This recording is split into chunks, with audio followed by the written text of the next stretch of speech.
to the flag, the United States of America, and to the republic for which it stands, one nation, under God, indivisible, with liberty and justice for all.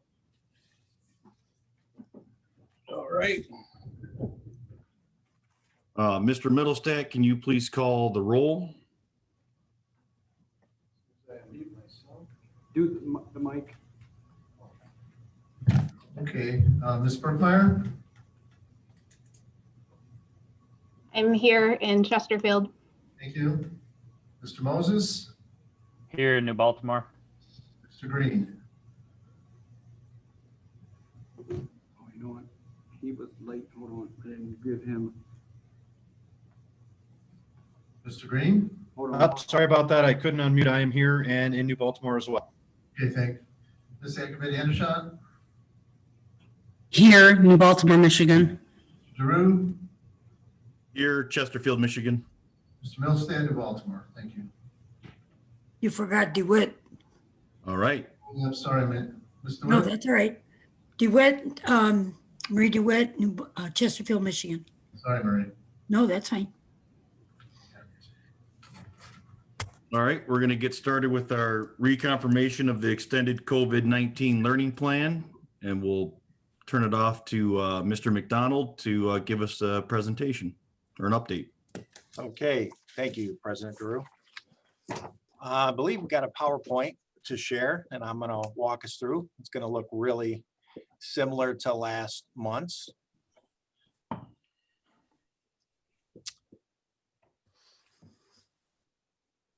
So hopefully that's getting put up. Give me 1 second. Sorry. All right, no problem. So again, just to remind everyone that we're going to talk about the reconfirmation of our learning plan. We have to do this monthly and accordance to Public Act 165. So we're going to go ahead to the next slide and the next one. So 3 things that are always going to be every month we have to look into, and that's how instruction is going to be delivered. We have to take public comments from parents and guardians of students of the district, specifically about the reconfirmation plan. And we have to review the 2-way weekly interaction rates and announce them in public. So that's what we're going to do. Moving on to the next slide, we're going to talk a little bit about, again, what we're currently doing. Pre-K includes vast majorities in person. There are some special circumstances where there's some virtual work being done, but the majority is in person. If we go to the next slide, kindergarten, as you know, is in person, and there's also the virtual option, which may include live and or asynchronous. And again, right now the majority, oh, that's pre-K. Can we go to the elementary? There you go. Okay. So again, we have both options, and in the elementary currently we are doing both. If we can move to the next slide. Secondary, as of the 18th, per the state order, all the high school students were virtual at the last reconfirmation.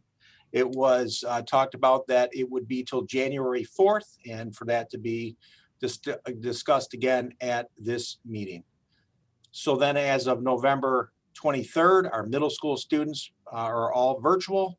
And then in that setting, they are receiving either live synchronous instruction and virtual asynchronous, maybe pre-recorded through our Schoology learning management platform.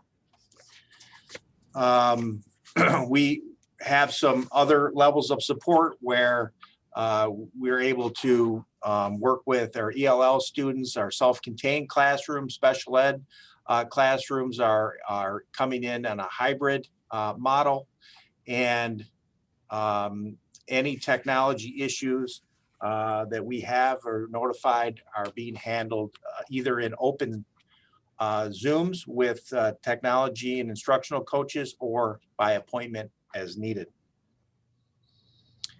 Our updated interaction rates for the last month, as you can see there, 97.2 and 97.31 the next week.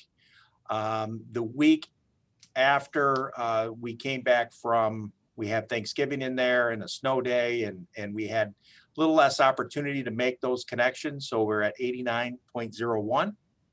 And the week of December 2nd through the 8th, back to 97.18. So that is, those are the transparency reports. It's a brief reminder of the two-way interaction.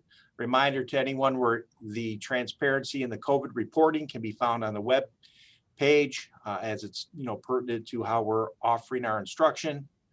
And that really concludes our reconfirmation part of this, where we have, again, just recapped what we did last month. There had been no changes. We were subject to the state intervening with our high school.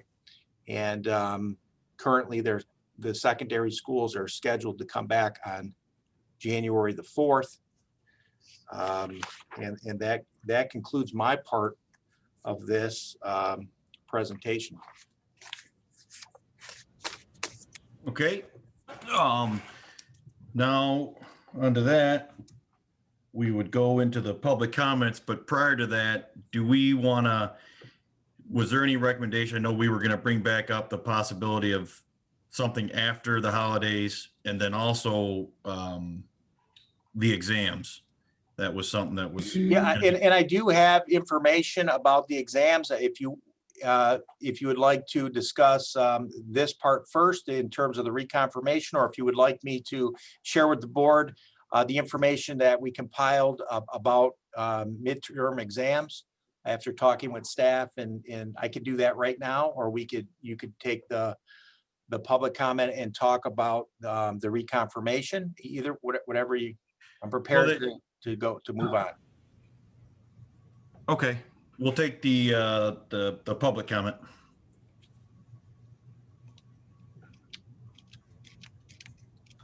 Hey, John, if we're going to update the plan, we're going to update the plan with the finals and the other thing, we should probably do that before public comment, or what? Well, that's what I was, it sounds like he had it ready for the exams. Would the exams be part of this, the COVID plan? I know after the holidays would be. So if there's yes, I would say we want to talk about that right now prior to and then we would take any action after the public's comment. But yes, if there's No, we board should, members. yeah, you should What's let the plan is, and then we can have Okay. Go ahead, Mr. McDonald.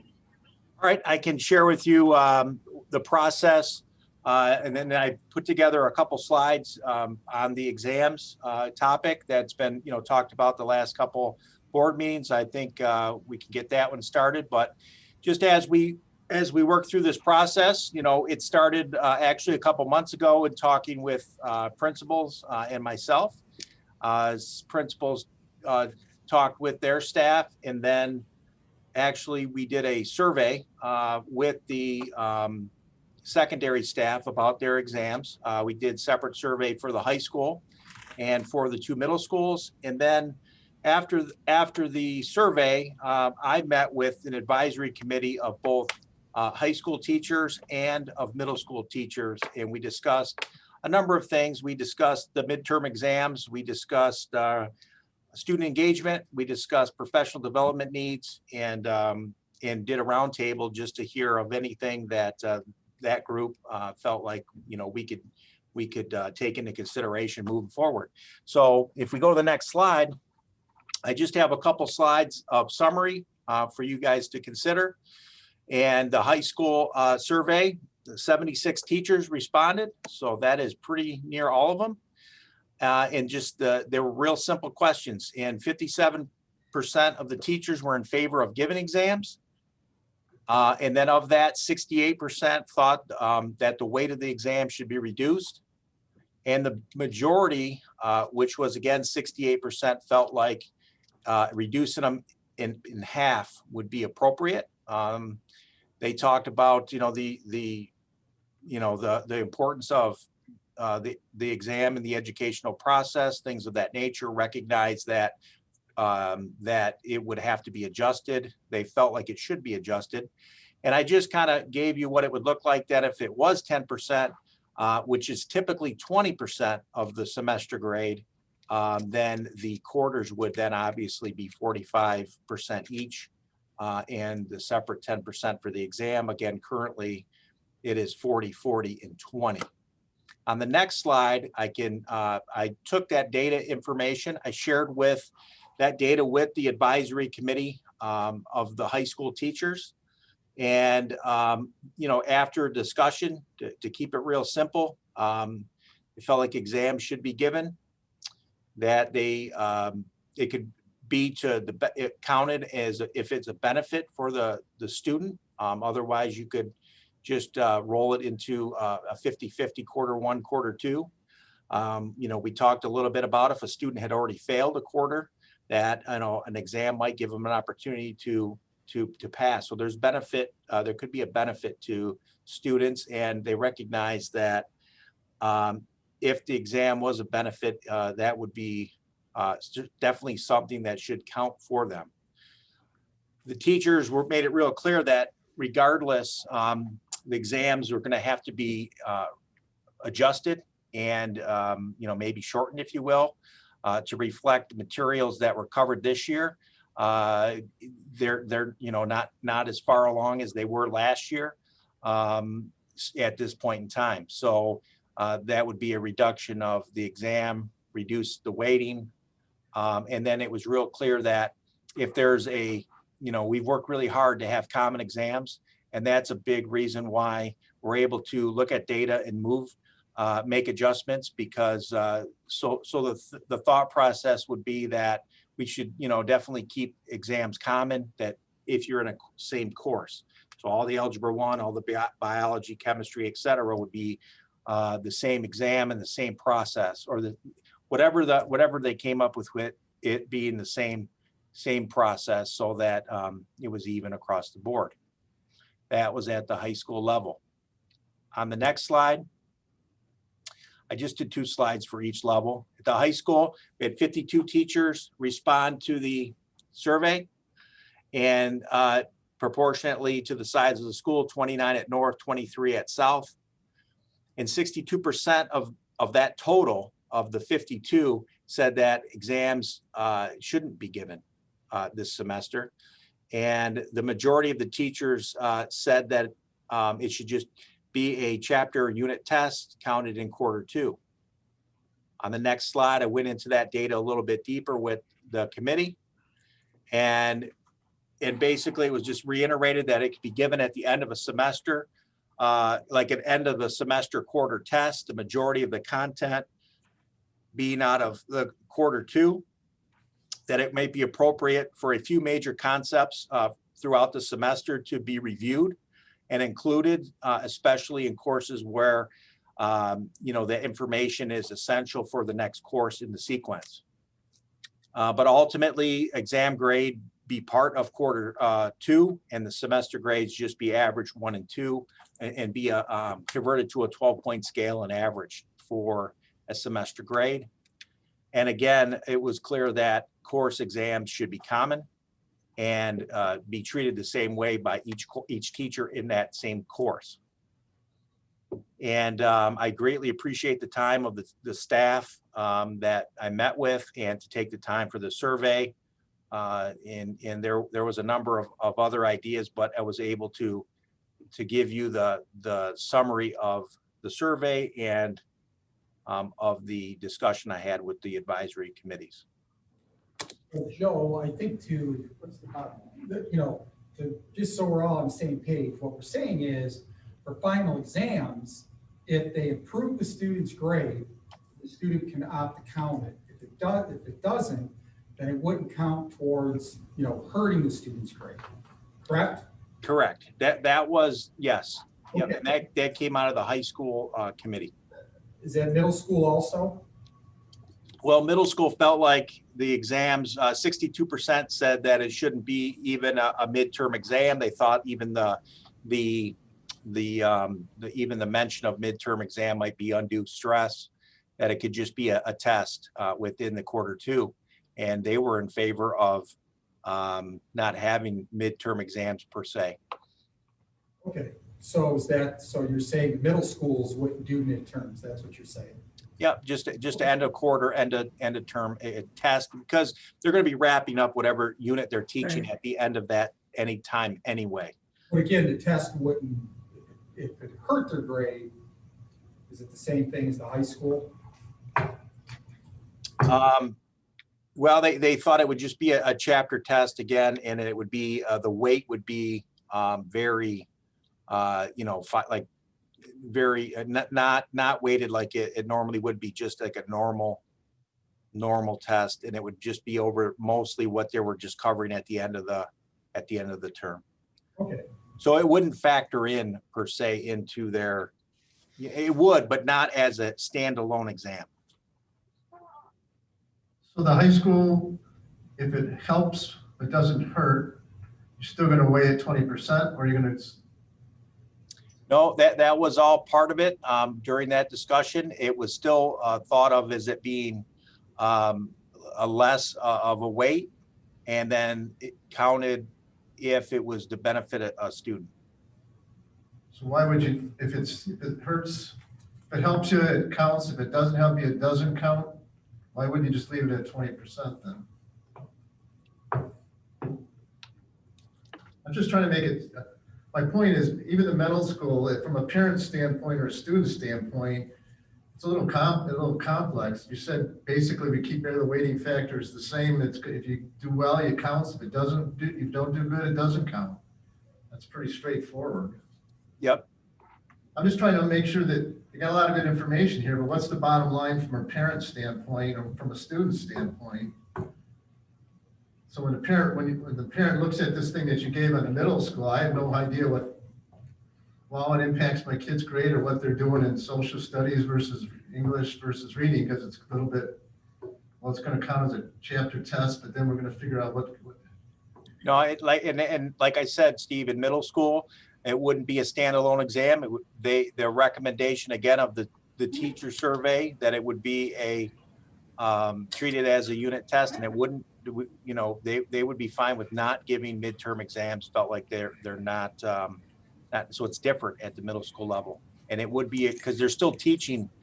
In the other thing that was mentioned at middle school was because, and they are a little bit behind, that they would be able to not pause for a midterm review, that it would be what they're currently teaching at the end of that semester, and they would wrap up, they would wrap up that quarter with an assessment. So to be clear, on the middle school, to be real straightforward, is there'll be no final exams, and the teachers, they use that time period as a test time period. Yep. Right, so that's clear. No final exams at the middle school. And at the high school, you'll have final exams, and it'll only help your grade. It won't hurt your grade. And you still want to just have it at 10% and not 20%? With that caveat? That's what I'm telling you, that came out of the discussion with the staff in the survey. I see no reason to keep it, not to keep it at 20% if you're only going to use it to help a student's grade. Yeah, that was my- I agree with Marie and Steve. Yeah, you could clearly help. You could help it more if you left. Yes, it at right. 20. That's Left what, it at 20%, yeah. right. I agree, but I think what they're thinking is if you lessen the weight of it, it would lessen the stress of studying for it. If you were, you know what I mean? But I do. Yeah, but if the student- I agree with you. I agree with you guys. I leave it at 20%, but I think that's what they're talking about is if you have a student that's there on the border and they can ace this exam and pass the class or raise their grade because it's 20%, you're putting a whole lot of stress on them at the end of the thing. Where at 10%, you know what I mean? It's just a stress factor. I think it's a comfort factor with the kid. That's all, and being that the teachers are closest to the kids I tend to side with them, but I'm perfectly fine with the 20% too. Yeah, I agree, because it kind of makes it, if we didn't have that idea that it only helps your grade, then I would agree that weighting factors should be 10%. But if you're gonna instill the parameters that you're gonna only help it, then I think 20%, if a student really wants to, there's no pressure other than if I want to really do good, if I want to study hard, I'll get a good, it'll help my grade a lot more than 10%. So I would, Yeah. and John, I don't know if we need a motion to incorporate the specifics of this in the plan, or you want to do it, we'll do it after the comments, I guess. Yeah, I would say we'll talk about this and then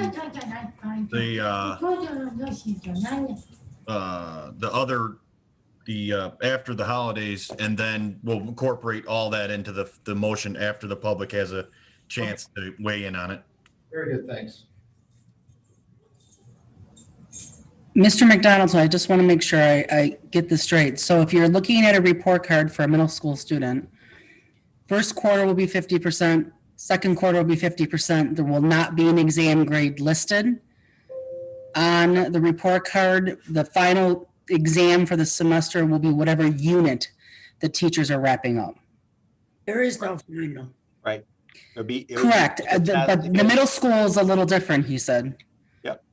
It would just be a test in quarter 2. So there would be nothing posted at all on the report card. So it would just be 50%, 50% for the first quarter, second. Okay, Mr. Rathburn is shaking his head. So, okay, I just wanted to clarify that because Yep. parents need to know. Okay, all right, thank you. Are we gonna talk about the return to learn plan after the comments? But yeah, Before I think. right now, are you talking about after the Christmas break? Yes. Mr. McDonald, I think, was going to hit on that, Yeah, let me share. or Mr. Woodside. Well, I know that you guys, the board has talked about it a few times. The idea that we do have, was it January 3rd or 4th, we have the students coming back right after the New Year's and Christmas holiday. And after, some of those discussions, the idea would be that we would move the return back to January 11th. Now, the students would still do remote learning that first week. But the idea of not returning that week after, we know that that's a time that, families celebrate, Christmas and, and New Year's, and in order to, I think in the long run, it's going to help us, or a better opportunity to help us, with the idea that we know that if people have it, it'll, COVID, it may take 4 or 5 days before they have the symptoms. And if we have an outbreak among the teachers, right now, we do have face-to-face, but there are times we're barely, making it with, covering it with teaching staff. Like we've gotten really close to, one more absence and we would have to close. And we do have some staff out due to the COVID. And I think the idea of extending it, another week just reduces that. It's not a, fail safe, it's not 100%, but it would reduce that opportunity for an outbreak, especially when the staff returns after the holiday. So the idea would be you would not return until January 11th, but we would be on remote learning for that week. Is there any other? Yep. Yeah, I agree with that. I 100% agree with that. I think it would be kind of irresponsible to come back, especially I believe is the state order up, so we could possibly be going back face to face at the secondary and high school level too that week, couldn't we? If it's not extended. Yes. And that being said, I would hate to be at January 4th, looking at the cusp of everybody coming back to school face to face and find out we don't have enough teachers. And I also think that we should have a meeting that first week of January to discuss the return of high school if it's not extended. I would support Superintendent Woodside's comments with the extra week. I know we're not putting it up for a vote at this point, perhaps in a few minutes, but I would support the pause that Superintendent Woodside described at both elementary and secondary, returning not to the 11th, but that's just my 2 cents, sir. Yep. Any other board members with comments?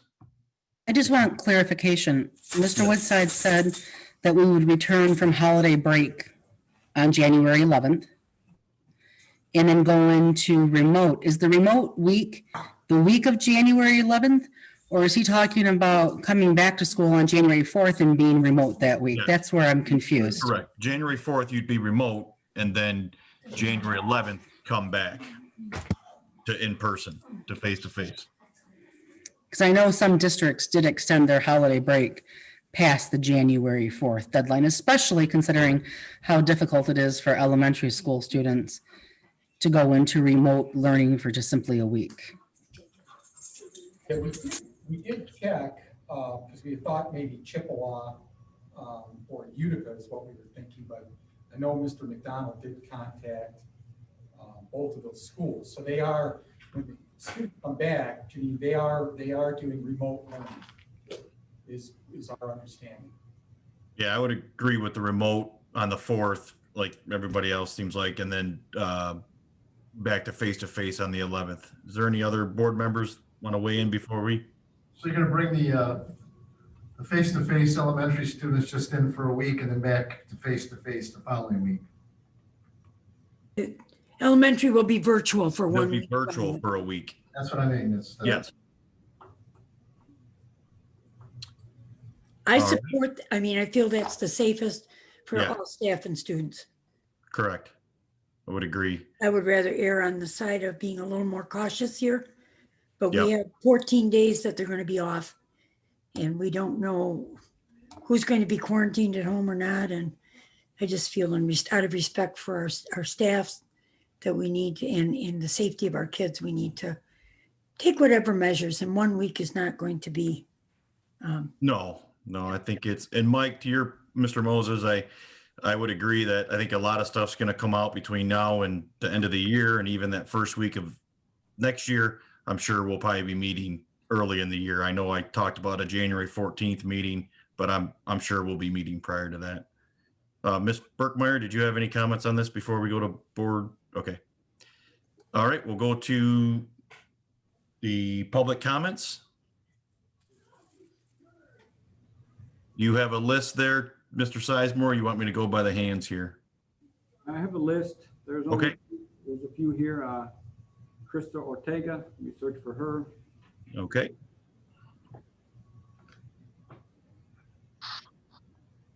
I'm here. Can you hear me? Yep. Yes. Okay, well, Mr. McDonald and Mr. Woodside and Mr. Green, you guys kind of answered all my comments, so I'll just leave you with this thought. Merry Christmas, Happy New Year. You guys keep up the great work, and other than that, stay safe. So thank you. Thank you for those comments. Who would be next? Carrie Coach, see if I can find her. Okay.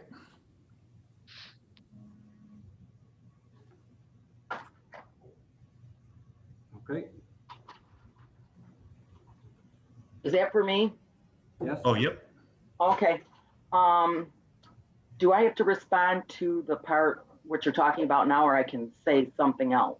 No, right now this is on the return to learn plan and what we just discussed. There'll be another open forum to discuss agenda items or anything else that you'd like to talk about. Okay, great. Thank you. Come back. Okay, thank you. Next, Richards. Stephanie or Mrs. Richards. And she's got her hand up. All right, perfect. Hi, can you guys hear me? Yes. Okay, Stephanie Richards, 9980 Arnold Road. First of all, I think the idea of taking the elementary kids and making them face-to-face this whole time and then going virtual for 1 week, you're going to spend that whole week transitioning, teaching them. Terrible idea. I think that you should just let them extend their holiday for the elementary kids.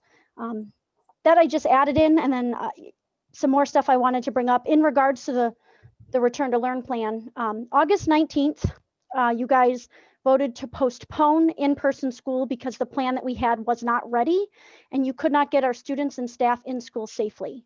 So you fixed the plan, and on September 23rd, you guys voted that our plan was ready and well structured enough to get our staff and students back in school face-to-face, starting on October 5th.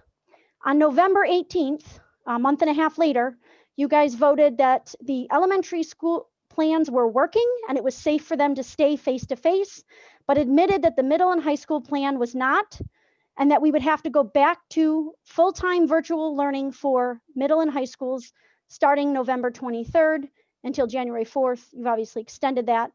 My question to you is, what has changed with the plan that makes you believe that we can go back in January and have different results than before? I have not seen in this presentation any changes made.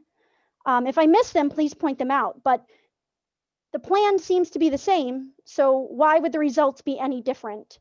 If you cannot or will not answer this now, I would like a phone call tomorrow from someone who can answer this. Thank you. Okay, thank you. And we will get that out there. I only thing I will say to that is like we just said, we're going to be reevaluating this again next, probably in the first week of the year, to see where we're at, where the cases are at. And a lot of it was when the secondary went down, you know, the governor shut down a lot of that. So, but we will reach out to you tomorrow and talk to you about things that are being put in place. Next. Dennis Richards. Dennis, Mr. Richards.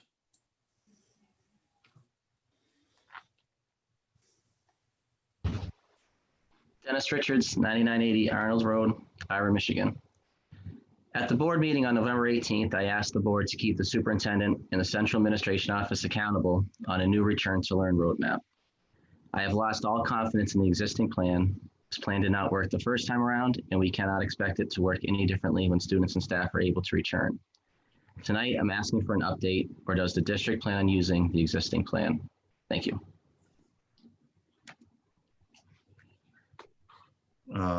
Thank you. Mr. Woodside, did you want to address that at all? I don't know exactly I know that we had the secondary, the challenge was, and we did say that same challenge that most districts have about the social distancing. And we know that the high school kids, get together because they're older students. So we were having more quarantines at the secondary level. I think that's what the board took into account, is the number of quarantines we were having regarding the staff.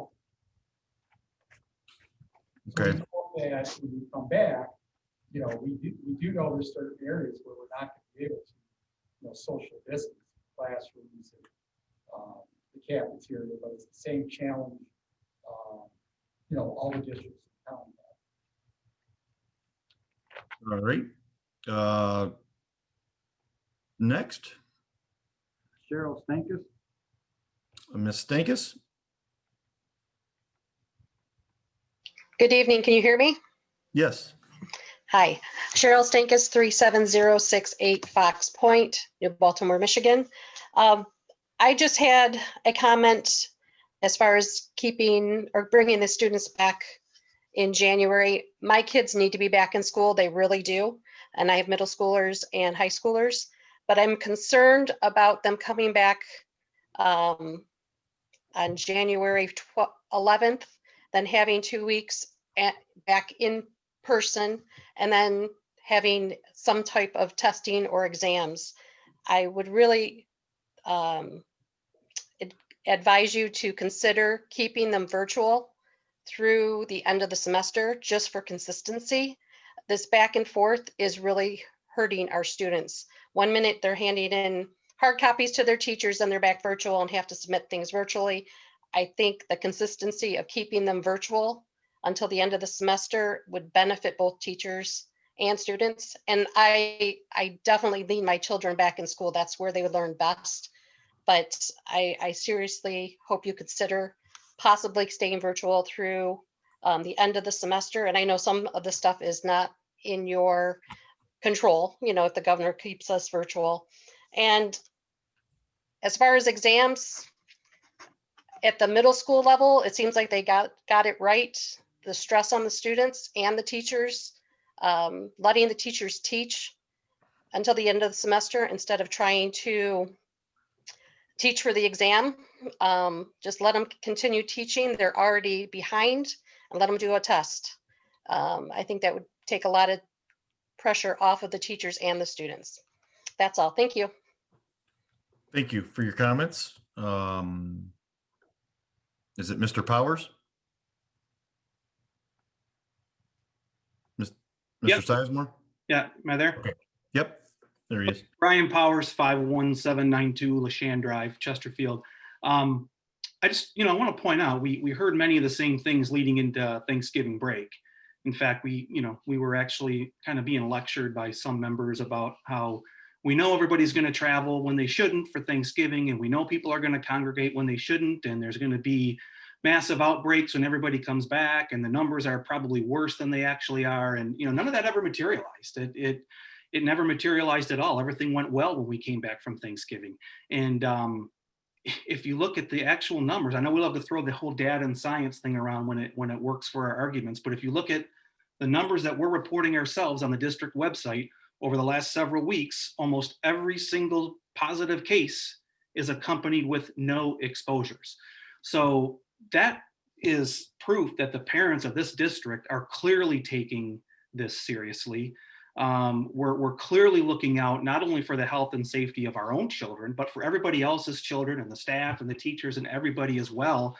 And that we're making sure that we're not exposing children in schools when they shouldn't be. So, I think it's time to stop assuming the worst in everybody and recognize the fantastic work that the parents of this district have done to keep everybody safe. And instead of talking about, well, if other districts are going back late, maybe we should too. How about we start saying, hey, all these other districts should be looking at our district as an example of how to do this right and how to do this safe and how to keep our children in school where they belong without having massive outbreaks. Like that's what I'd love to hear, instead of assuming the worst in everybody and assuming everybody's going to go on these wild benders every time we have 4 or 5 days off of school. So maybe we can turn the conversation to that.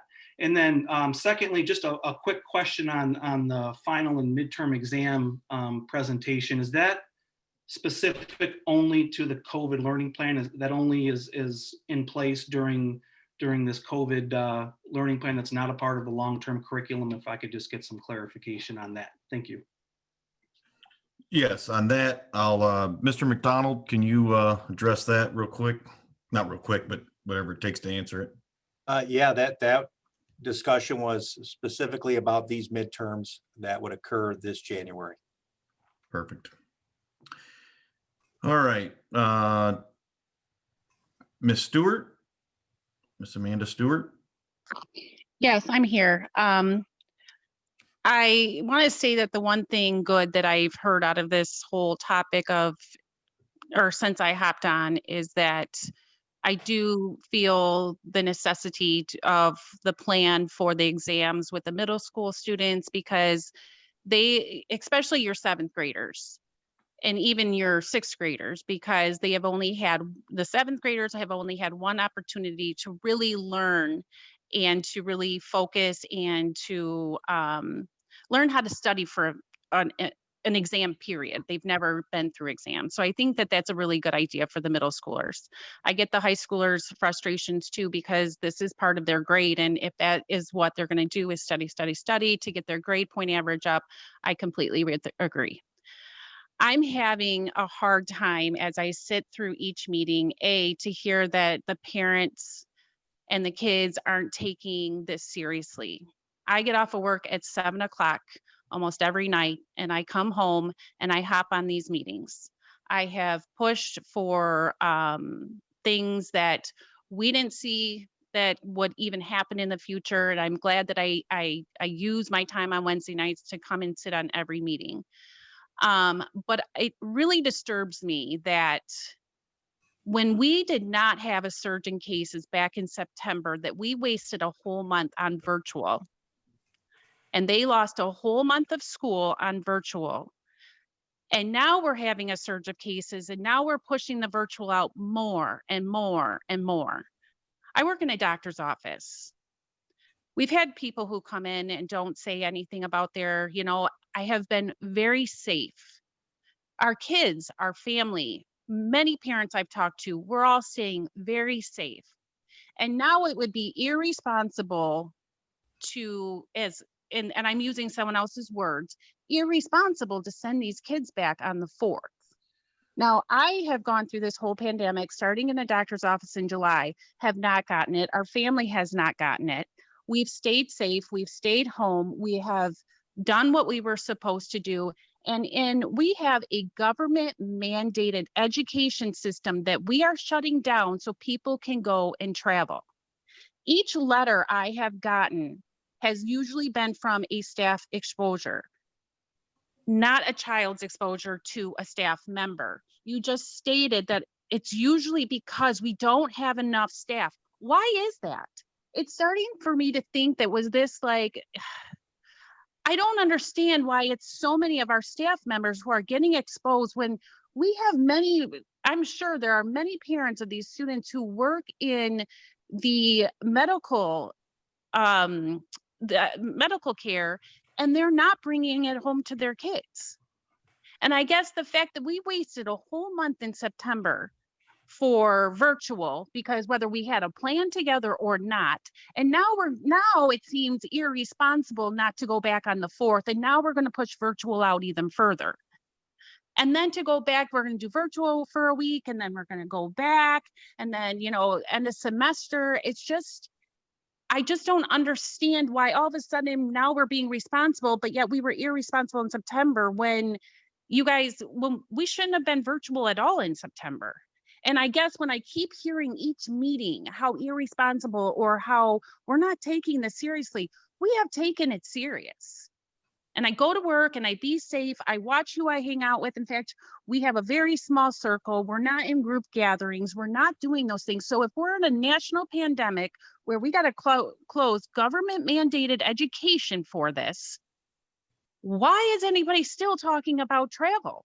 Why aren't people saying staff? And if it's because of staff and you don't have enough staff, well, it makes me feel like maybe it's the staff being irresponsible. And I'm not saying all staff, but that's the part I don't get.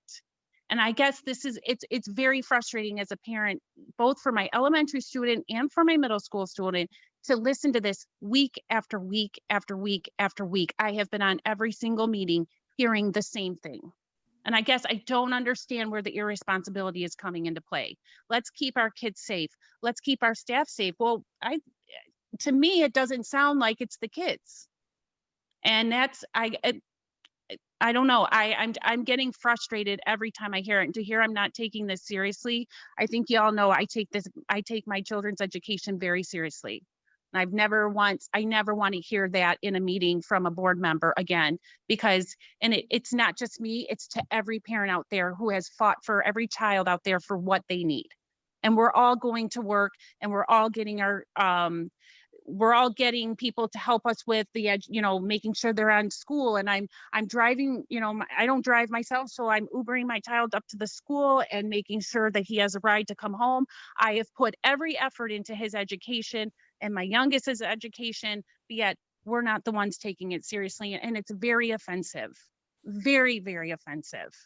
And I heard that on the last minute on the meeting last week, and I wanted to make sure that I wasn't angry to say something then, and rather have my thoughts and my words put together. And to hear that we're going to be irresponsible by sending them back on the 4th. How about everybody be responsible and stay safe and just spend it and have a quiet Christmas? And we get it, 2020 has not been normal. So why should we go and make Christmas abnormal at this point? So I guess that's all I have to say, but I think we need to rediscuss about virtual, face-to-face, virtual, this back and forth stuff. And then we're going to push it out even further because whether we have exams, second semester, we're, oh, we gotta push it back because people are traveling, people are being irresponsible. Quarantine.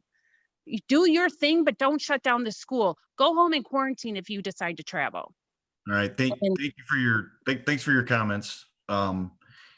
We have a SVP.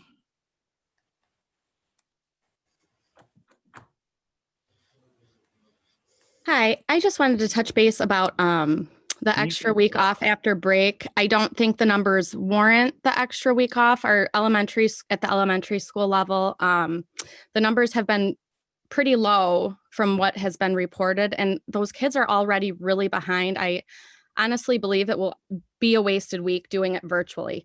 Not to mention, you're then bringing all of the supplies, and little kids, especially like kindergarten, first grade, second grade, they have a lot of supplies. Then you're bringing all those supplies back from their personal homes when you go back to school into the school, because they are going to need all of that stuff for 1 week. And to be honest, I think it's not that fair for the teachers. If you've been in an elementary school classroom recently, I mean, it's those teachers usually spend that first week retraining the kids.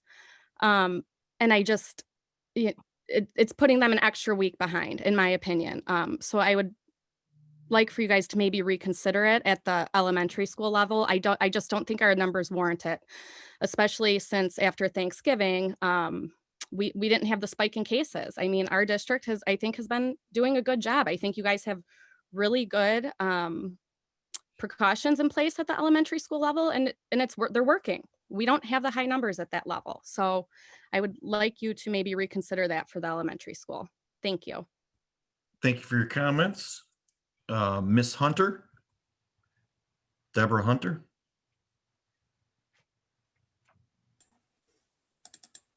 Yes, my name's Debbie Hunter. I am a teacher in Anchor Bay. I teach at McCots Elementary. I live in Mount Clemens, 261 Jones. I would just like to point out that it is essential for all students to learn face-to-face. It does not matter if they're at elementary, middle school, or high school. It's not only about academics, but it's emotional and mentally. We need our students back in school so that students can get the best possible education, and that is face-to-face. With that being said, elementary has been face-to-face and we've been successful, but our students are really, really, really far behind. It's scary. It's scary. It keeps me up at night. It keeps other teachers up at night. As far as going back remote for elementary, I agree with Stephanie. It will be a transitional week for students and for parents that are working, that plan to go back to work. Because we have been face-to-face.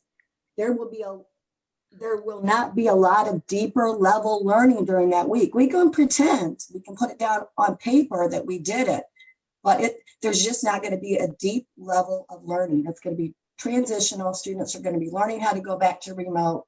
Parents are not going to be able to go back to work. On another note, should elementary students return to school virtually, it's important that teachers know now, because we have a lot of preparation to do to go back on the 4th. So I know, this is not a complaint. It's just a fact. I know for myself and teachers that are around me, because we are passionate, we will be staying late tomorrow night. We will be staying late Friday night. In reality, we should probably be going to school next week, pulling all of this together. There's a lot of paperwork. There's a lot of manipulatives and handouts that need to go home with these students too. I'm in first grade, so it may be a little bit differently for 5th grade, but just keep those things in mind. And as far as families, I do have faith that the families within our district will do what is best for our students, that they'll stay home and they'll keep their children safe along with the other students in this district, because we are an awesome, awesome community.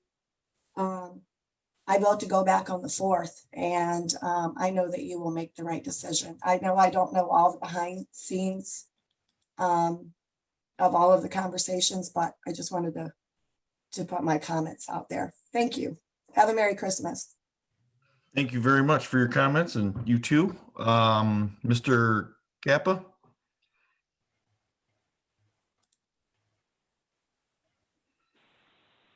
Yeah, hi, Kyle Kappa, 5322 Church Road, Casco, Michigan.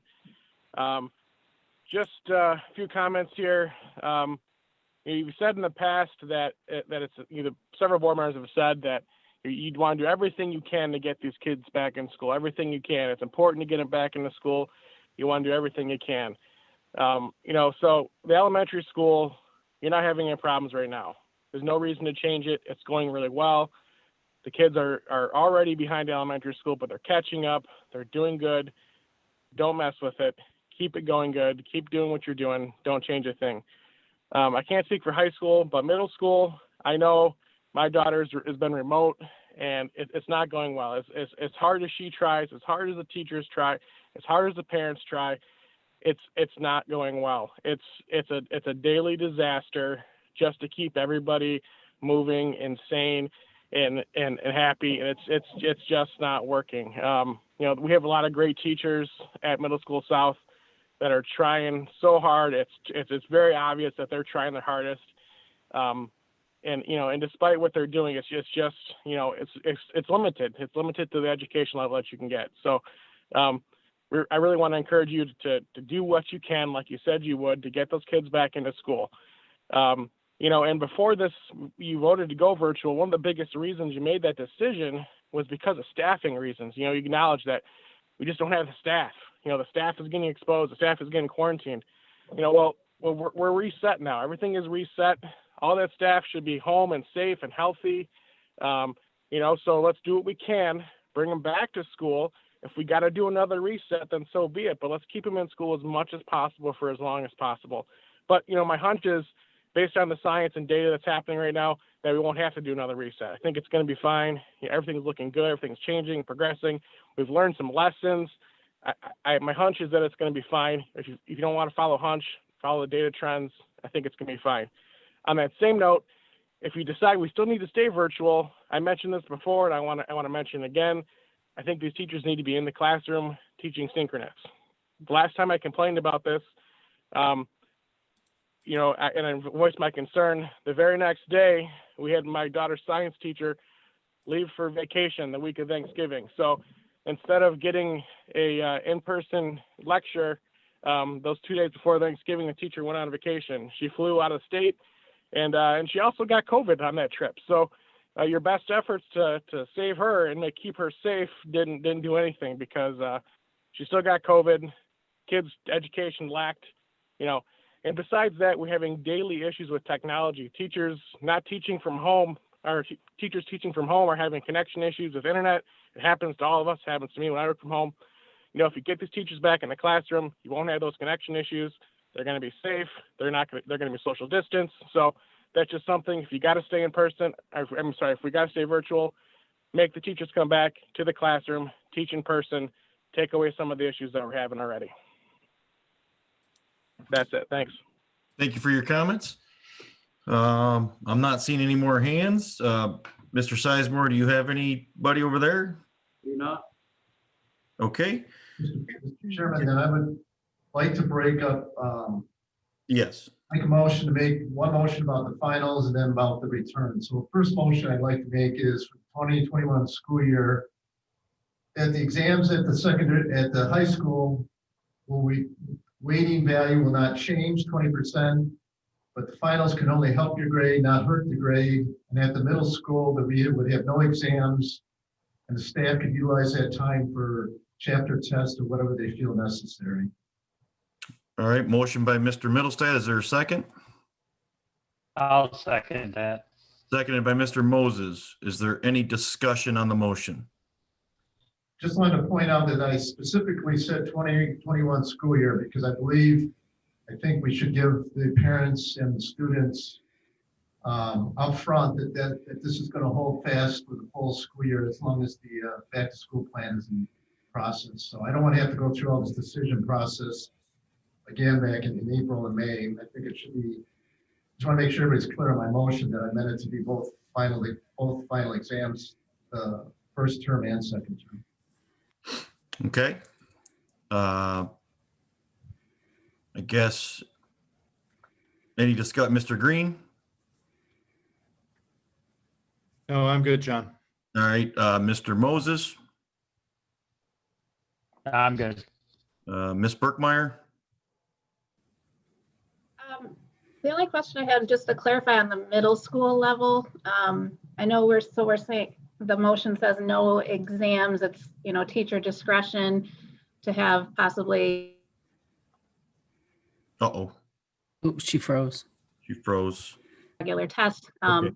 I guess. Ms. Berkmeyer, we lost you there for a minute. Could you Yes. start over? Yeah. So I understand the motion is for the middle school to not have, our traditional exams. I guess what I'm wondering is there a way for us to work in an option for those students as well to have something that can only, that can only help them, not hurt them, or something that's optional? Because I imagine that there are students at the middle school level, whose grades have suffered because of virtual, particularly possibly even more than high school, because like a sixth grader may not be staying home alone or be used to that, and if they were abruptly put in this situation, I could see how their learning could suffer even more, having to have been virtual. So I guess what I'm wondering is there a way for us to maybe backtrack or find an option to help the middle schoolers maybe have some sort of option as well that can only help them, not hurt them? Because my comment would be, within each teacher generally has some discretion, so they could count their chapter tests more, or they could have extra credit. There's a lot of options. I believe our staff would be, class by class, are generally willing to do it if it's students struggling. I just think, I understand this, but it might add a little bit more complexity to the whole process at the middle school. At least that's my viewpoint on it. But what were the percentages of teachers at middle school that felt that it was not good to have the midterm? Was it quite high? 62. Okay. Ms. Hedershot, Activated Hedershot? I agree with what Mr. Middlestad has set forth. And I do think that our teaching staff is there to help our students. I do agree with Ms. Berkmeyer that especially a sixth grader may be struggling. This is all a new world to them, besides all the issues that COVID has brought on, that I would only ask our teaching staff to go out for those students and maybe weight an exam, end of a chapter test higher, like Mr. Middlestad said, give extra credit, have it maybe a credit recovery exam to earn back some credit that they may have lost somewhere along the way. But I think it does muddy the waters to throw it in the motion. But I do believe that if all of us feel that, I think your middle school staff will rise to that occasion. Okay. That's everybody. I would agree with the motion that Steve has made. So at this point, we will call the roll. Steve, vote on the. On this portion to be added to the return to recovery plan, Ms. Berkmeyer, Yes. Mr. Moses, Yes. Green, Yes. DeWitt, Yes. the Secretary Hendershot, Yes. Drew, Yes. Millstat, yes. Motion passes. So I'll make a motion regarding the return to school plan. I would recommend that secondary virtual be extended from returning on January 6th to January 13th. And I would have the elementary students returning on the 6th face-to-face. That's my motion. Mr. Middlestad, I believe Superintendent Woodside can confirm, but I think they were scheduled to come back on the 4th. Did you mean to say the 6th? Yeah, maybe a That's what I was, counter wrong. Yep, okay, so you meant to say the 4th yes, yes. for elementary coming back face to face. And you meant the 11th coming back face to face for secondary. My opinion is bringing them back just for a week and then No. and going back to face is just gonna be, you're not gonna get much done that week. And I think consistently, the data shows after Thanksgiving, we didn't have a major issue there. So that's what I believe. So that's my motion. Okay, so that's your motion, just making sure I had the dates correct. So Looking at the calendar. is there a second to that motion? I'll second it. Seconded by Ms. Burkmeyer. Discussion. Mr. Green? Just a quick recap. Elementary will return face-to-face January 4th. Secondary returns January 11th, barring a change by the state. Correct. Okay, no further questions, sir. All right. Mr. Giroux, I'd like to, Mr. Middlestat to consider amending his motion to separate middle school or secondary and elementary. I'd like them to be two separate motions, please. All right. Mr. Middlestat, are you agreeable to that? Okay, so I'll make, the first motion will be to return, elementary students would be no change. They would return on January 4th. Okay, and the secondary, yep, we'll start with just the elementary going back on January 4th. Lisa, do you second that? Yes. All right, we'll vote on, well, we're going to discuss this motion. I'll go back to you, Mr. Green. I'm good, sir. Mr. Moses. I disagree. I really think we could use that week. I mean, I don't like the fact that the kids going back virtual. I'd rather just extend the vacation another week, but I don't think we can because we have a minimum amount of days we have to make, which Not would this year. extend the school year. Well, let's get clarification on that first. Is there anybody that can clarify whether we would have to extend the school year if we allowed the extended the vacation one more week? Mr. Woodside can correct me, but I believe we have the variance this year, correct? Yeah, we do have a variance this year. But as we, as Joey touched on, discussed this, keeping the students, we, under this circumstance, we haven't covered all the material that we normally would cover with students during this year. So we could, if we extended the vacation, we miss out on a week of instruction. Okay.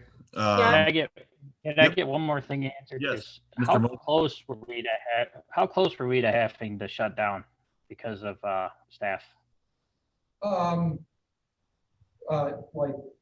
Like after Thanksgiving. I mean, wasn't there a couple times where we were pretty much one staff member away from having to shut everything down? Many instances, we were one staff member away from closing everything down. Yeah. And let's not forget how many long-term subs we have teaching classes and how many principals we have stepping into classes. And one could also make the argument that the kids aren't getting the education, the same education they're getting than when their primary teacher with all the change inside the classes. I think it's a good idea to take that week to pause and see what you have. That way you're able to continue face-to-face rather than to rush back, get a whole bunch of people quarantined, and now we're forced virtual. It's 1 week. We're not talking months. We're not talking, I do understand and I do appreciate everybody's comments about how important 1 week of education is, but I also, you don't want to mess up 3 more weeks of education because we rushed back too quick. Okay, thank you. Ms. Burkmeyer? So in terms of extending an elementary break, I would disagree with that because especially if you're only extending elementary, you're going to leave parents who are going to end up having to find childcare for those elementary students while their secondary ones are doing school and likely unable to watch them if the parents are going to work. So now you're exposing the child to a childcare situation that's not the usual, because usually they're in school.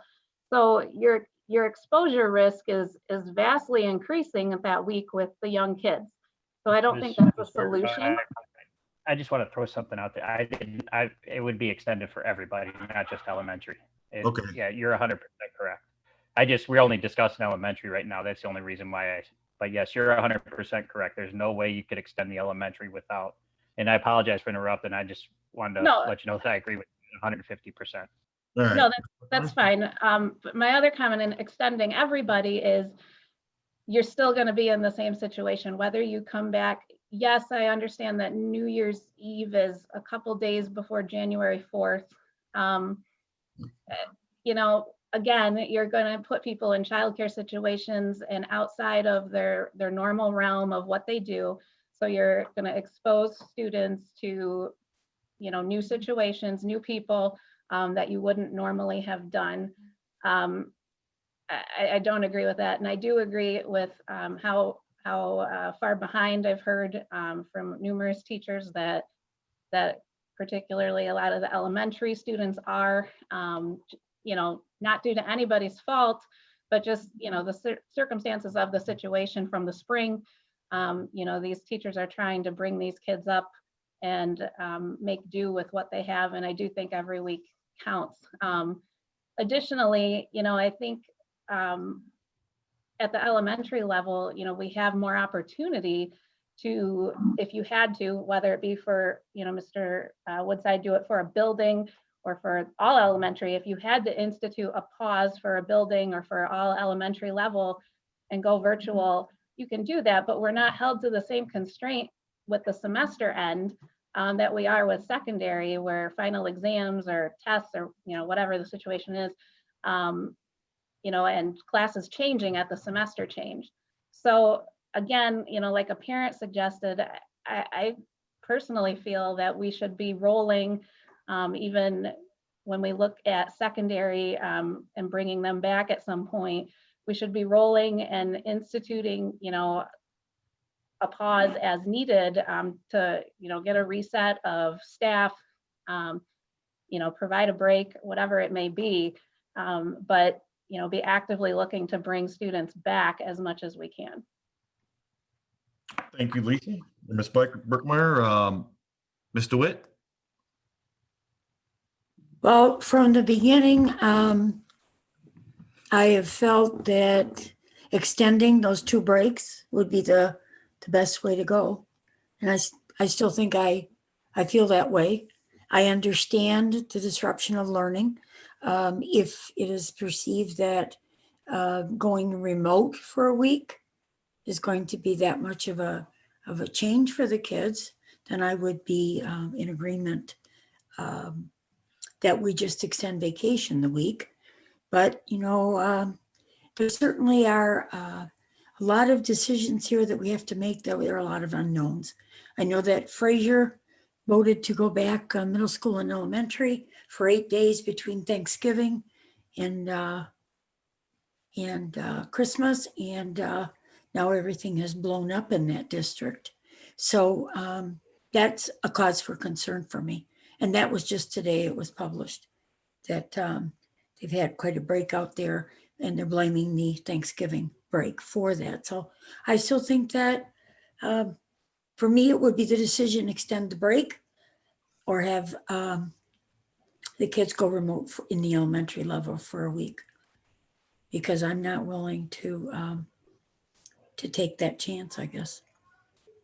Thank you, Ms. DeWitt. Ms. Akavetti-Hedershot. There's a lot of pros and cons to weigh here. It's not an easy decision by all means, and it's easy to sit outside the window and try to dictate what should be done. And yes, some districts have had more issues. I read that same article Ms. DeWitt is referring to today. And I can tell you, as a teacher that has students from all 21 public schools in Macomb County, since the Thanksgiving break, out of my 150 students, I had 17 students contact me COVID positive. Some of them, their entire family COVID positive, and I've had 6 COVID-related deaths among those 17 families since Thanksgiving break. I don't believe it is accurately reported on the news or necessarily that the Macomb County Health Department can keep up with the information in a timely fashion. I'm not going to say we absolutely unequivocally know the answer here, but I do believe that we can mitigate factors by taking a 1-week pause. We're not asking to not return face-to-face. The goal is to return to face-to-face. There has been many mornings that Mr. Woodside has told me that he was 1 person away from closing down multiple buildings. I can tell you my own child has had people substituting in her classes that were not able to adequately, in all honesty, teach the curriculum for that day because they were either not certified in the area. Sometimes a warm body simply is a warm body. And that is, as somebody had indicated, I think Mr. Moses may have said it, that's not a learning environment. That's just an opportunity to keep a classroom running and to say that a day was met. And I don't think that serves a purpose that we really want for our students. So I agree with Mr. Moses and Ms. DeWitt that taking a 1-week pause would maybe help us reach the goal of going back face-to-face for the long-term haul, starting on January 11th, because we're attempting to keep our staff able to fill in if needed. And this is a staffing situation. And I do believe many of our families are doing everything that they possibly can. I know I had a young man in tears this week because he's buried 2 people in his family, and he begged my class to please take it seriously. I mean, it was the most difficult thing for me to have that young man reach out to my entire class on Zoom and then have him exit because the hospital called him to, and then to have 36 faces staring at me and wanting an answer of what we do next. That was probably the hardest moment in my 20-some years of public education, to pull that class back around for the 2-hour block that I teach. And I had a hard time not crying through that class. So as difficult as it is, I agree with Mr. Witt. Either it's remote or it's to extend to January 11th. I think, in all honesty, to extend to January 11th would be the easiest on our families. Sure. Because like Mr. Moses said, secondary and elementary, because then you'll have the older students at home to help the elementary school children that might need to be watched while parents are at work. And the parents can know their kids are home and safe. And you're not having to attempt to wrangle the elementary kids back into a remote environment for simply 1 week, right. Which I think would be overwhelming on the teachers. So I think the safest bet is to, give them an extra week, let them enjoy their family, and maybe you will have less cases and will be able to return to a long-term face-to-face environment after January 11th. All right. Thank you, Ms. Echevetti. Mr. Middlestat, you made the motion. Like everyone has stated, this is a very, very hard decision to, what's the right move to make. Obviously, try to side on the side of caution. Although what we've been doing seems to be at the elementary level working.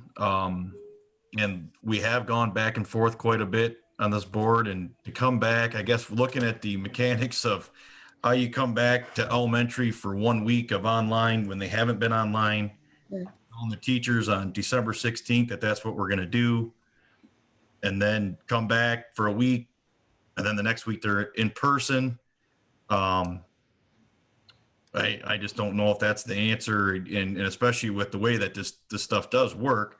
I mean, what's the answer? You're back for a week and an outbreak hits, or you're at home and an outbreak hits, then you're out that following week. So it's just, there's no good answers, but if this thing really gets worse, we'll probably be meeting in the first of the year and we can adjust, but, and I don't think we can take to take the whole school district off for another week, extended a week, I think is just not practical. So, you can go to is there any more discussion? Hey, John, I just wanted to end it up with, since I made the motion, is there's. Yep. Again, I agree that flipping it back and forth is not a good thing, I believe. We're trying to guess at what's going to happen 3 weeks from now.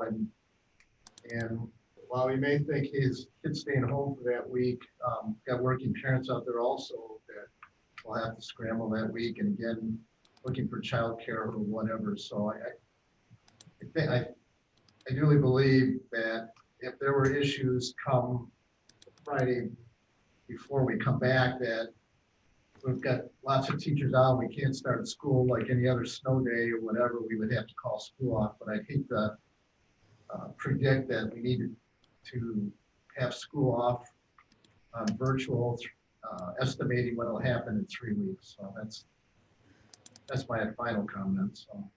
All right, thank you. Mr. President, could you just read that motion that's on the floor one more time? Because we've been all over the board here a little bit, if you would. Okay, so the motion is that we would not change the return to school plan for elementary students, that they would return on January 4th face-to-face as previous plan, as you indicated, subject to if the governor makes any other additional restrictions. All right, any other discussion from the board before we go to a vote? Seeing none, vote by roll. Ms. Brookmeyer, Yes. Mr. Moses, No. Ms. Green, Yes. Ms. DeWitt, No. Second Betty Hendershot, No. Mr. Guru, Yes, Ms. Middlestate, yes. motion passes. Did you have the second part of that motion? Yeah, I'd like to make a motion that the secondary students remain on virtual for an additional week instead of coming back as the previous plan had on January 4th. It's still students would return on January 11th. Is there, Ms. Burkmeyer, you second that still? Wait, that they'll stay virtual till the 11th, correct? Right. Okay. And return face-to-face? And they'll stay on virtual till the 8th, return face-to-face on the 11th. Right, just extending that one more week. Right. So they will return to virtual school on January 4th. Correct. Okay. Yeah, I would second that. Okay. Motion by The reason Mr. I think Middlestate. it's more plausible is more necessary because of the secondary has all it's a lot more difficult to keep students apart with the class passing in the hallways, etc. So I think elementary's done a good job. Secondary, there's a lot of challenges there. I think if we should wait an additional week there, that's the reason I made the motion. All right. Mr. Green? No, I think we've kind of covered this back and forth for my satisfaction, sir. All right. Mr. Moses? No, I'm fine with that. All right. Ms. Burkmeyer? No, nothing. Ms. DeWitt? No. Ms. Activity Hendershot? Nope. All right. We will vote by roll. Ms. Burkmeyer, Yes. Mr. Moses, Yes. Green, Yes. Ms. DeWitt, Yes. Second Betty Hendershot, Yes. Mr. Room, Yes. Mr. Middlestate, yes. Motion passes. So, All right. so finally, I need to make a motion. I think it was on in our package to approve the rest of the return to school plan with these changes. Yes. So motion by Mr. Middlestate to approve the return to learn plan as amended. Is there a second? I'll second it. Seconded by Mr. Moses. Any discussion? Unmute yourself if anybody's got anything. All right, hearing none, vote by roll. Ms. Burkmeyer, Yes. Mr. Moses, Yes. Mr. Green, Yes. Mr. DeWitt, Yes. Ms. Akabedi Hendershot, Yes. Drew, Yes. Bill State, yes, thank you. All right, motion passes. Thank you, guys. At this point, you'll see on the agenda, there was an updated agenda. There's a closed session to the public. Normally wouldn't put a closed session this soon in a meeting, but there possibly could be action out of it. I'd like to do it prior to the open forum so that if we do come out of this closed session with a possible action item, we'll let you know what it is so you can speak on it if you wish. So at this point, I would accept a motion to convene into closed session pursuant to 8H attorney-client privilege opinion per the Open Meetings Act. Also move. Motion by Mr. Middlestat. Is there a second? I'll second. Seconded by Ms. DeWitt. Vote by roll. Ms. Berkmeyer, Yes. Moses, Yes. Green, Yes. DeWitt, Yes. Akabedi Hendershot, Yes. Drew, Yes. Bill State, yes. All right, we will go into closed session and we'll be out as soon as we can. You guys all the board members have the link. Mr. Moses, vote by roll. Ms. Berkmeyer, Yes. Ms. Moses, Yes. Green, Yes. Ms. DeWitt,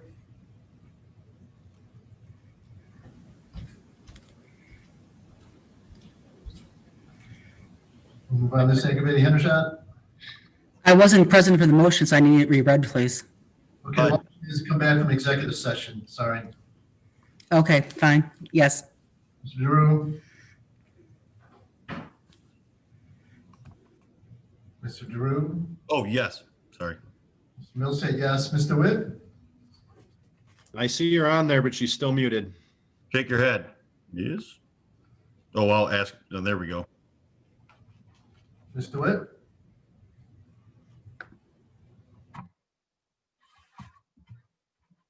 We have a motion to come back from executive session. Ms. DeWitt, you gonna say yes? Yes. Okay, perfect. Yeah, I wouldn't unmute. Thanks. Mr. Chairman, I wish to request that we amend the general business agenda for item D, severance agreement. All right, motion by Mr. Middlestat. Is there a second? I'll second. Okay. Seconded by Mr. Moses. Any discussion on the motion? Ms. Berkmeyer, Are we discussing or are we, Yeah, do you have any discussion on it?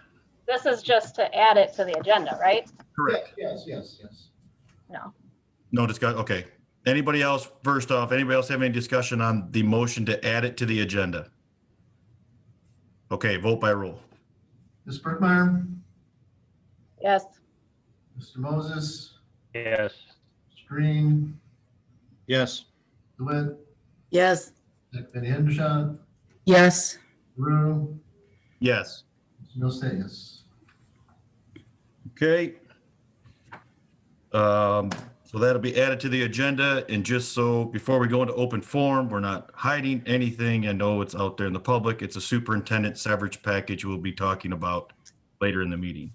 So we'll go into open forum.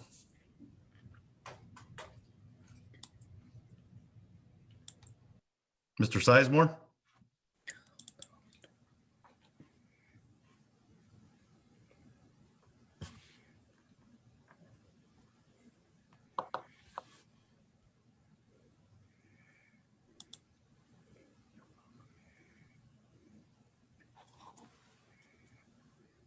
Is it Brian Powers? Is that the first one, Mr. Sizemore? Hello? Yes, sir. Go Oh, ahead. sorry. Let me see my name. Yeah, so I guess the board goes into closed session, which obviously is absolutely their right to do. And then you come out of closed session with an action item that sounds incredibly significant for the future of this district, both in how it's going to be run presumably and absolutely financially. The public was given virtually no notice on this. There was like an 11th hour agenda item added that simply said personnel matter, no description whatsoever of what was to come. That's about as misleading of a description as you can get. So I guess my question is, for something that significant, now that you had your closed session and there's going to be a very, very significant action item that comes from it, why can't we put this action item on the agenda for the next meeting so the public has an opportunity to process this and properly prepare themselves to address this board and voice concerns, ask questions, or even voice support before a vote is taken? What is so special about December 16th that we must do this tonight? Completely catching the public off guard. I'd like to know why this has to be done tonight. You know, if you look back at when all of you were candidates, every single one of you went out of your way to use the words transparency. I've got all your literature saved. I read it all. Everybody loves talking about transparency when they're a candidate. This is about as opposite of transparent as you can get. So I would urge you not to disrespect the voters of this district by doing it this way. The board absolutely has the right to act on any action items that came out of that closed session and make their decisions how they see fit. That's why you have an elected board, but I'm not debating that. But the manner in which you're doing it is all wrong. And it's certainly not the type of board members you promised to be as candidates. That's it. I guess the only thing I'd say to that, Mr. Powers, is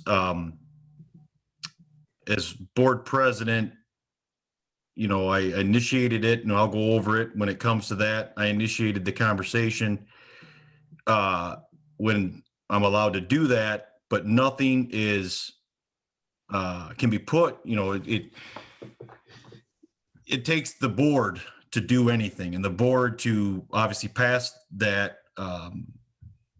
So to put the superintendent severance package onto the agenda is, you know, a little bit jumping the gun until we have the closed session. We talk about the lawyer stuff. And so I'm trying to be as transparent as I can. I'm doing it. I've let the parents know, and I get it. It didn't come out perfectly, but I didn't come into the agenda item until last night.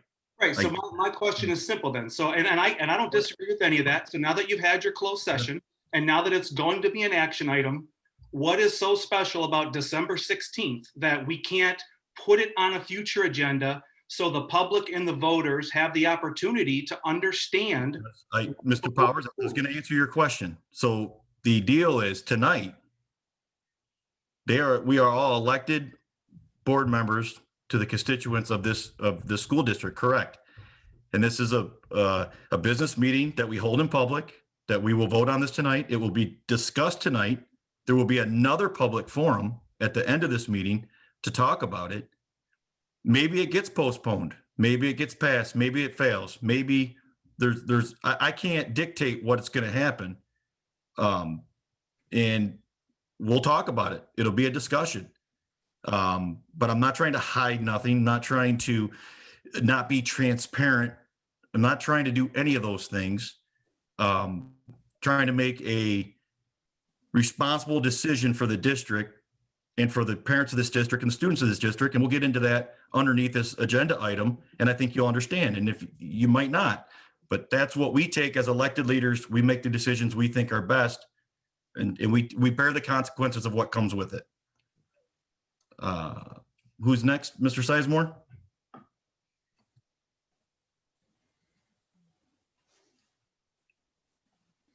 Patrick, it's Crystal Ortega. Sorry, Mr. Green. You're going to hold a second open forum after this whole second agenda item, if I understand you correctly, that's just been added? No, part of our normal order of business is agenda item 7 is a open forum for the public at the end of the meeting.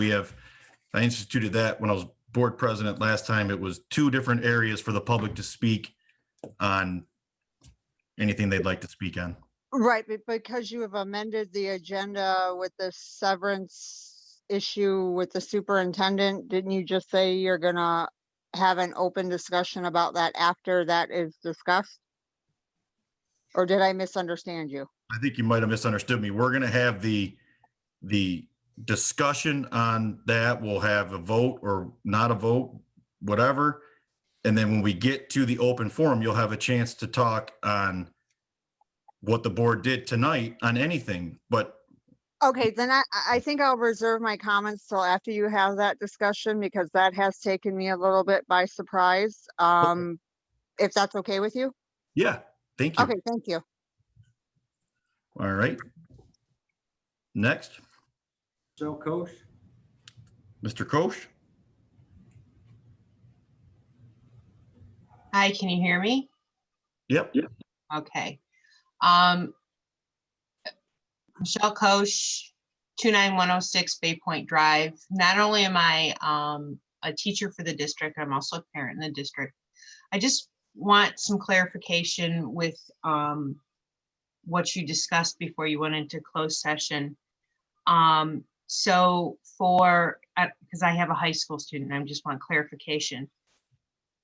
So if a high school student does not pass a quarter, be it quarter 1 or quarter 2, but passes the other quarter and passes their midterm or final exam, they would still get credit for that semester, correct?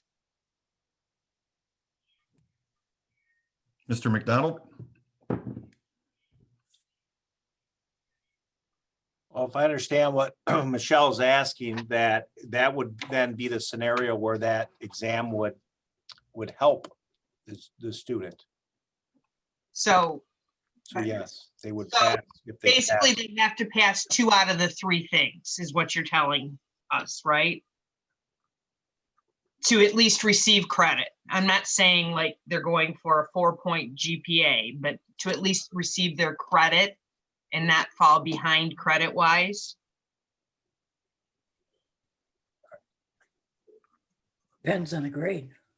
Yeah, I think what was, and again, what I understand the board to make the motion on was that the exam could only help a student and not hurt the student. So if a student needed an exam to pass the semester, then it would be allowed to help them pass. But if they're failing their quarters, then I guess they would fail. I'm not sure if I understand fully what you're saying. I was just gonna say, because at the last board meeting, or I can't remember if it was last board meeting or 2 board meetings ago now, we were talking about failure rates at the high school for the first quarter with the number of students that we had. So I was just curious if, like I said, if these students that have, let's say, failed quarter 1, but passed quarter 2 and let's say passed their midterm exam, are we still going to have the same failure rate for the semester? So that all of these 192 children or whatever are now behind credits. I think don't- that's my concern. Yeah, I don't think you posed your question the right way, but I think that what if the exam is going to help a student pass, then it's going to it would count. If it doesn't, or there could be a situation where the exam wouldn't come into play either way, if the student fails both quarters. So I think the way that the hope is that if taking the exam, and the student obviously would have to pass that exam for it to help them, that then it would count and it would be an opportunity to help. But if it was going to lower the grade, the exam, then it wouldn't count. So it can only benefit. Okay. Okay. I guess I'm not making myself clear, but that's fine. Thank you. Mr. McDonald, I think what she's attempting to say is the policy where you have to pass 2 of the 3 to get credit for the semester. That's still at play, correct? If a student passed second quarter and got a D- or higher on the exam, they would still be granted credit for the class, correct? Yeah, sure. Thank you. That was, okay, that was my question. Thank you, Mrs. Hendershot. All right. I'm glad that we got that answered. Thanks. Mr. Sizemore, do you have Miss Richards? Is that the next one? Sure. All right. Mrs. Richards? Hi, can you hear me? Yep. Okay, don't have you on speaker. All right. Can you hear me now? I'm sorry. Yes. Okay, perfect. So I just wanted some clarification on Miss Ortega's, I'm sorry, Stephanie Richards, 9980 Arnold Road. She mentioned that there's going to be another open forum. So my understanding is you guys are going to discuss the added item agenda, and then we will get to as the public comment on such discussion, and then there may be a vote? Or is there going to be discussion, vote, and we get no say on said item that we really know nothing about yet? No, correct. It will be, we will have a discussion on it. We will have a possible vote on it. The board meetings are business meetings held in the public, not a public meeting like you would at some city councils or that if we had public comment for everything that we did, that's not how it's set up. So the board members will make their decision, and then what I mean by the second open forum is what we have every single meeting, where you got the second set of open forum at the end of the meeting. But Okay, no- I just wanted clarification. Thank Yes. you. All right.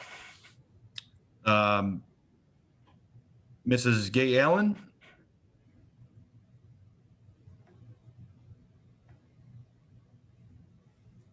Hi there, Amy Gay Allen, 50892 Jefferson Avenue, New Baltimore. I'm very concerned at I'm going to call it a lame duck session between the election and when the new board takes place, these large maneuvers that you're doing. It just seems a bit sketchy to me, and that you're treading in some waters that the community is not going to be very fond of. I don't understand why this cannot wait until January, such as what Mr. Powers said, so the community can be aware. It just seems quite, I can't think of a different word besides sketchy. The maneuvers at the past two board meetings that have been done. That's all I have for you. Thank you.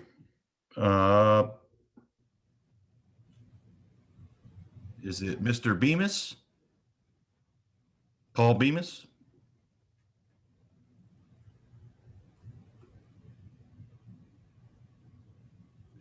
Can you hear me? Yes, sir. All right. Well, Mr. Middlestat, you certainly know me, and Mr. Woodside, and I've got 3 grandkids in the district and soon to be 5 in the district. And I was a board member for Anchor Bay from 1996 to 2008. And I understand there's a severance package on the table for the superintendent. Mr. Woodside and Leonard, I want to congratulate you on being the longest serving superintendent in Macomb County currently. And I know Ms. Hendershot and Ms. DeWitt. And I just want to let you know that in 1998, when we hired Leonard, I think it was 98, correct me if I'm wrong, Steve. Leonard was the youngest superintendent to be hired in the county since my dad was in Utica way back in the early 1970s. And Leonard, I want to congratulate you on a tremendous career. The test scores in Anchor Bay since you became superintendent have, I believe, risen, and I think you've done a great job for the kids and my grandkids in Anchor Bay. And to the board, I know that Kyle left and Andy's since moved on, and you've got a tough job. You've got big shoes to fill. And I want to tell you this, and hopefully everybody that's listening tonight understands this. Leonard Woodside always put kids first. And when I was on the board, we made a lot of tough decisions. We built a lot of schools, that beautiful high school that you go to. Leonard never failed a bond issue and did great things for kids. And I just want to tell you a story about Leonard. There was a situation one time when pay to play came up. And pay to play is something that when kids participate in sports and whatnot and different activities, Leonard said, absolutely not. We're not going to do pay to play. And the reason for that was because when Leonard was a boy, he wasn't in a situation for his parents or his mom to pay for pay to play. And Leonard was always about the kids.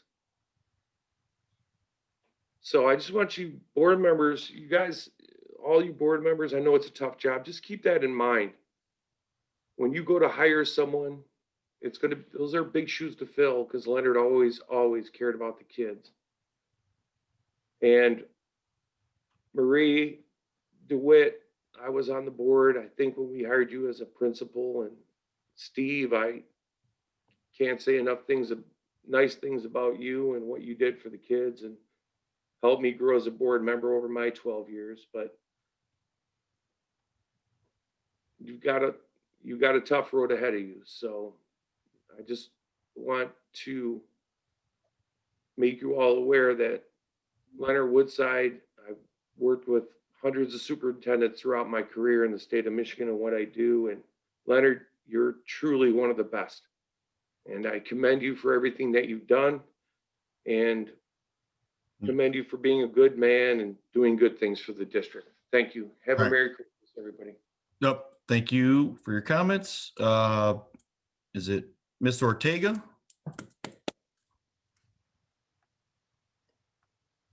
Yeah, I won't wait since we're obviously not going to get to speak after y'all talk about this severance for the superintendent, because I will say this much.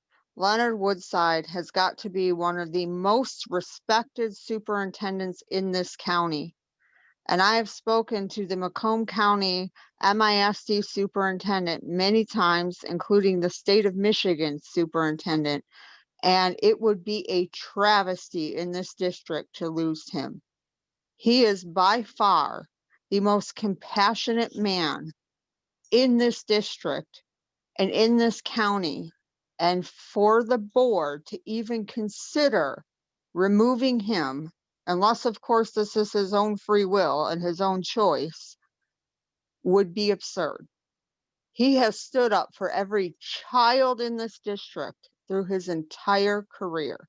And I know this for a fact because I've had 3 graduate already, and I have a senior in high school right now, and he would give the shirt off his back, knowing that every child in this district is safe, secure, and is getting the education that they deserve to the best of his God-given abilities each and every day, day in and day out. And he will make the tough decisions if he has to. But I tell you, I would have never met a man or a woman, and he happens to be a man, so please don't take that the wrong way, who has more compassion for anybody and anyone else's child than Mr. Woodside does. So I would urge all of you to reconsider that as you tread down this road. And sometimes the wide road seems easier than the narrow road. And despite whatever that outcome may be, Mr. Woodside, I will fully support you and this district any day of the week, just as I always have. But as the board decides whatever they're going to decide, I just have to say this. I caution you all as you decide to vote today or next month. Those are some big shoes to fill.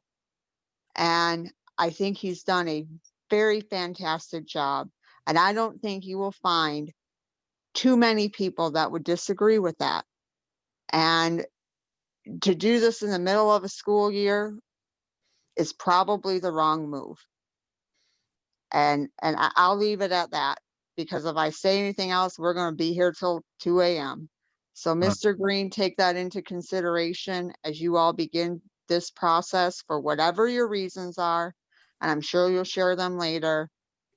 But best of luck to all of you, because I'm telling you right here and right now, this district will not be the same without him. Thank you and have a good night. Thank you for your comments. Looks like SVP again.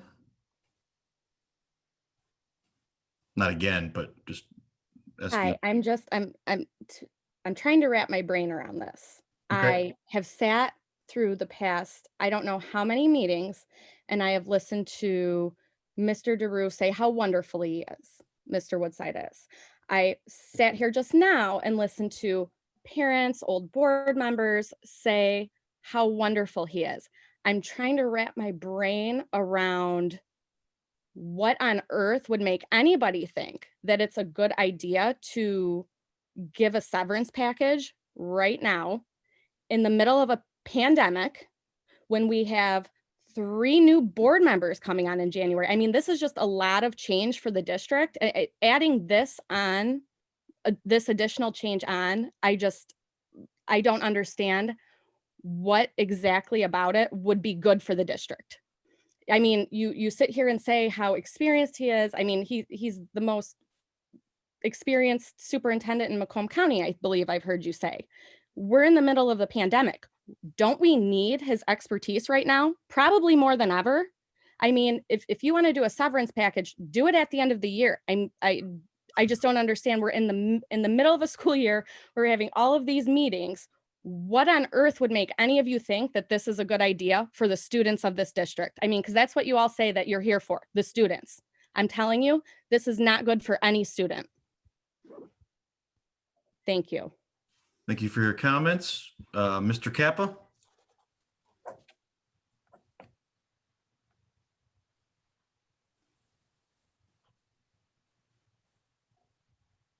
Sorry, can you hear me?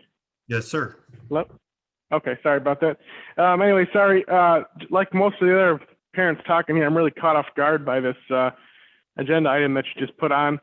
I'm not going to speculate to why I think it's an agenda item now, but some of the speakers seem to have a good understanding of why, which is also surprising to me since it was brought up tonight. But again, it seems like really bad timing to have a change in leadership.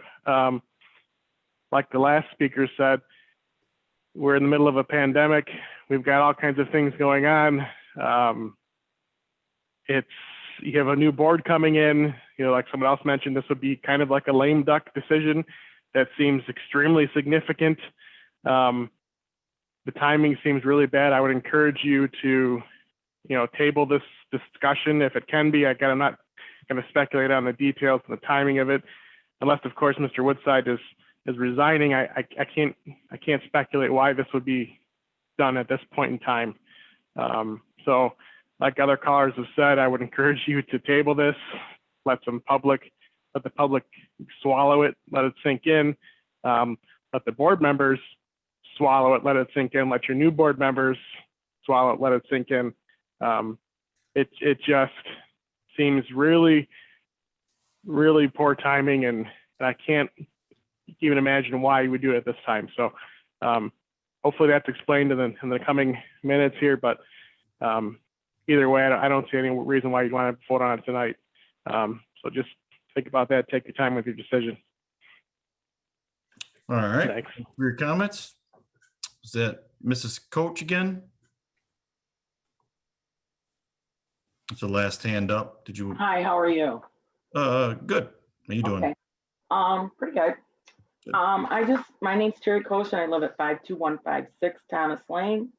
My husband went to Anchor Bay. My 3 children graduated from Anchor Bay. My grandchildren are currently attending Anchor Bay School District. I have lived in Baltimore for 40 years and worked for Anchor Bay School District for the last 30 years. We need to come together as a community and focus on our children of Anchor Bay. We have a lot to be proud of. I don't feel the board meeting is a place to voice concerns or speak badly about our administrators. But I would just like to make a few comments. After hearing Mr. Carruthers' comments at the last board meeting, I would hope the new board members would read the report of the outside firm regarding the ROTC program. It was not Anchor Bay that let him go, it was the service. I would hate to see the district have another investigation. The cost the district a lot of money that would be better used for our children's education. I also got the sense that the newly elected board member, Mr. Richard, seems to be very hostile against our administration.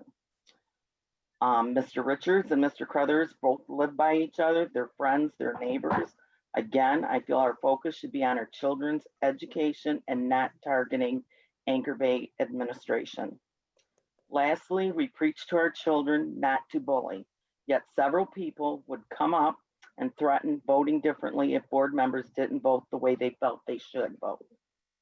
The definition of bullying is behaviors used to assert such denominations may include coercion, verbal harassment, or threat, and such acts may be directed repeatedly toward particular targets. Rationalizations of such behavior sometimes include differences of social class, behavior, body language, personality, reputation, lineage, strength, or ability.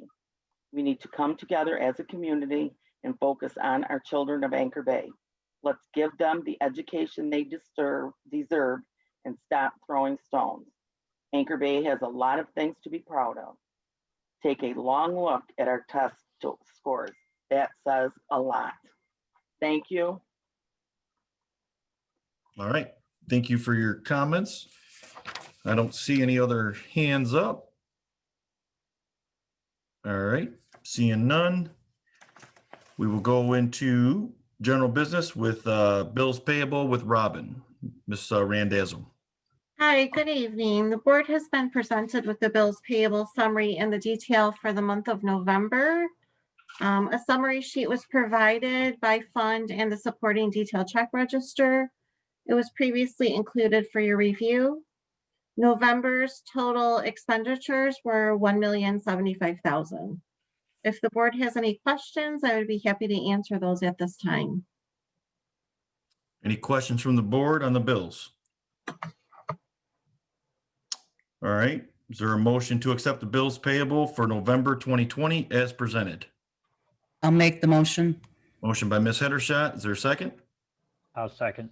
Seconded by Mr. Moses. Vote by roll. Ms. Brookmeyer, Yes. Ms. Moses, Yes. Green, Yes. Wood, Yes. David Henshaw, Yes. Drew. Yes. Motion passes. All right. We'll go to the second reading of our policy. Ms. Laura Gonzalez. Good evening, President Giroux and board members. You have before you the proposed language change for a second reading for board policy 1002. The reason for the change is to maintain compliance with the Opens Meeting Act. And if you had no questions, I would ask that you move to approve this policy change. Are there any questions for Ms. Gonzalez? All right, I would entertain a motion to approve the update for policy number 1002, meetings of the Board of Education as presented. Make the motion. Motion by Mr. Moses, I'll second. seconded by Ms. DeWitt. Vote by roll. Brookmeyer, Yes. Moses, Yes. Green, Yes. Wood, Yes. David Henshaw, Yes. Drew, Yes. Bill Stat, yes. Mr. Chairman, I'd like to have the board consider the following as a policy changes. At least consider it as first reading is that currently the Board of Education elects its officers by a vote of 4 votes, which is fine. But in the last 35 years, we've only had the removal section of the policy be used twice. And that might be a bit hypocritical, but I think there should be a higher bar to remove a board member versus just a 4 vote. So I'd like the board to consider as a first reading that section of the Board of Ed bylaw, removal from office, would be amended that after a board member's been elected at the annual organizational meeting, that they can only be removed except by a vote of 5 serving members. And the bylaw will not be rescinded or amended except by a vote of 5. I think it would help stabilize this back and forth. And like I said, I was part of that process, but I would think we would consider that as a first reading, have board members think about it, look at it, and then maybe we consider voting on it the next meeting. But I think it would be a good thing just to maybe add some stability and stabilize the tenure between annual elections. So I'd like to have the board consider that as a first reading, and then at the next meeting we can discuss and decide whether it's good or bad. That's okay. Mr. Yeah. President, I'd like to speak to that. I certainly think it's a Well, little first, bit order to create a policy in the middle of the meeting. I don't have anything in writing. I certainly do not wish to consider this as the first reading of this policy. I would agree with that. I think it would need to be put in writing and shared around before it could be considered even a first reading. underneath, we are underneath policy. We talked about the second reading. Yeah, that would, I mean, I see what you're trying to do, Mr. Middlestat, but I think we have to do that at a, we have to either add it as an agenda item. Right. Or, Well, let's see, edit the agenda and the agenda at the next meeting then. okay, thank you. Yeah, in any one of those, just on that, especially myself, I know my personal view on that would be if we even did that at the next meeting to have it not take effect until after next August. I think it's good in the spirit of it. It's something that we probably should do. But obviously I am not voting on something like that after the past 2 years. We'll go to Mr. Woodside with the China Link agreement. What the board has, each December, the board needs to renew, each December, the board needs to renew the China Link agreement. And that's the agreement we have for foreign exchange students at Anchor Bay High School. So the board wanted, you could extend it, not extend it, or you could revisit it for February 24th, when you had more information. Mr. Chairman, I move that we delay the decisions to get more information into the next year. So you're making a motion to approve the extension, not approve the contract, approve the extension to February 24th, 2021. Is there, And we can get more information, because again, this is one that's kind of caught me a bit off guard. And I know we do this every year around this time frame, but well, I think if we don't do anything, it automatically renews. And Mr. Woodside had a conversation with China Link to get this extension. So I think it hurts us. The new board will be in, and it's but is there a second to that motion? I'll second that, sir. Seconded by Mr. Green. Any discussion? Seeing none, vote by roll. Whitmire, Yes. Moses, Yes. Green, Yes. Good, Yes. Dr. Benny Hendershot, Yes. Drew, Yes. Bruce Davis. Motion passes. All right, so now we have section D, the talked about the new agenda item of the severance agreement for the superintendent. Just to give a little reasoning behind what's going on. Obviously, anybody that's been around this board and most of the parents that have spoke, been around this board for the last 2 years. A lot of people saying this isn't, we're here for students. Yes. A lot of this is revolved around students. The students have been the ones put in the middle of a lot of stuff over the last 2 years. There's a lot of negativity at this board. I think the other three new board members that were with me, how much about students have we talked about? How many new programs have we worked on as a board? We're caught up in so much stuff, the negativity around Superintendent Woodside. I happen to have have a working relationship with him, and I have said that at meetings. When I was board president before, I met with him a lot. And everything I would bring to him, he would try to do. Did we have our differences? Yes. But I tried to work with him. Some board members on here wouldn't meet with him. There's 55 emails to one asking for a meeting, wouldn't meet with him, and told me personally, I'm not going to meet with him. It's not going to help. It's not going to work. He just needs to go. I was told that by many, many board members. The events of the last couple months have shown it even more. I was presented with a board complaint from an attorney, from Mr. Woodside's attorney. And I don't know where those board complaints would go. I know that the board member that it was against wants to fight it. And then there was another lawyer letter sent. And in talking to Mr. Woodside, he has a lot of claims. I don't know where this could go, but I know it's going to create more bad press, more bad meetings, more circus-like meetings, more. It's just not what this district should be about. It's not what we should be doing. Some of the same parents that got on here and said, wait and wait and wait, are the ones that are out there saying he needs to go, he needs to go, he needs to go. And I get it. Everybody wants their pound of flesh. I've heard it from multiple board members as well. After the first of the year, we're going to just censor them. We're going to fire them. We're going to do this. Well, that's going to create a lot of trouble for the district. I didn't blindside the new board members. I've spoke with both new board members that are coming on. One is already here. I've tried to speak with her, and I spoke with the other two board members. I'll let them speak for themselves when they get on the board.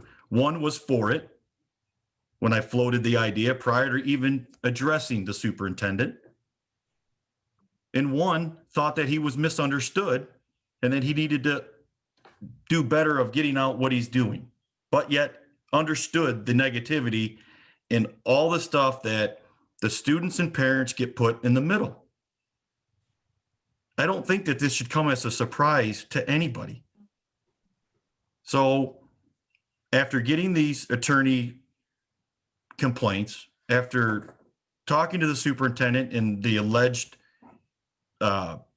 breach of contract he's alleging on multiple occasions. Again, I'm not a lawyer. I don't know where it would go, this go, that go. I approached him with this idea. First, I talked fully with two of our board attorneys to find out exactly how this process works. And they said the board president runs point. And I sat down with the superintendent. He was not at first in tune with it. And we had more and more conversations. And at a certain point,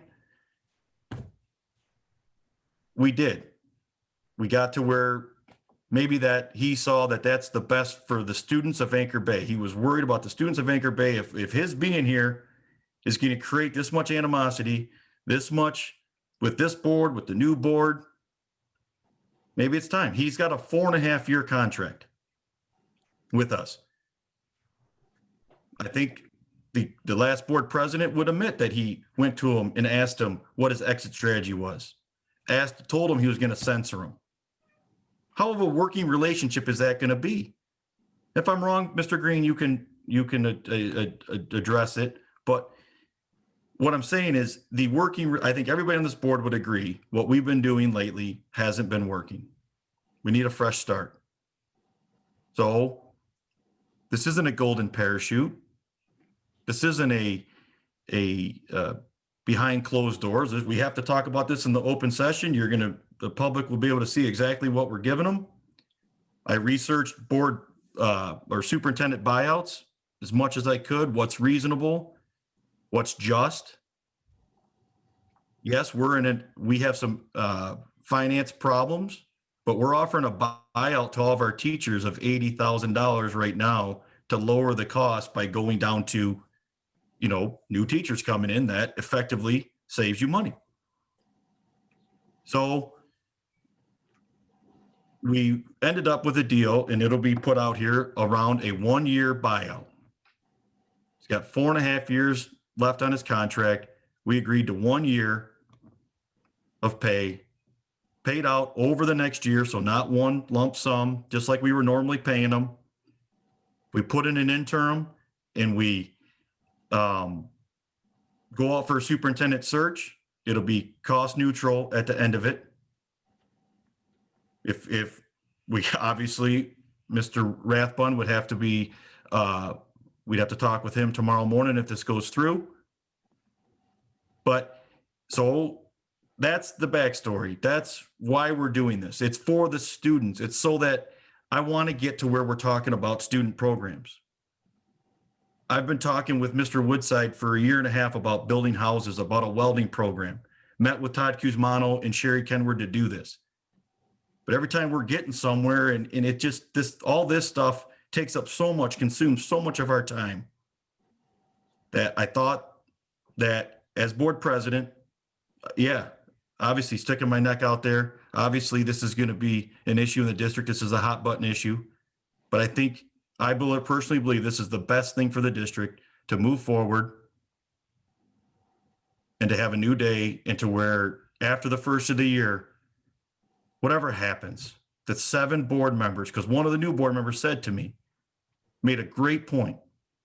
The 7 of us, no matter what we feel of each other, we need to sit down, we need to sign an agreement, a ceremonial agreement, that we're going to work together for the betterment of this district. We're not going to play these games anymore. And again, I've always pointed the finger at me first. So with that, Leonard, and at that point, once we got to a certain point where we thought it was close, he was agreeable, the lawyers got involved. Mr. Lusk should still be on the phone, our board attorney. He met with Mr. Woodside's attorney, and they worked out a severance package. And like I said, it's pretty standard, common.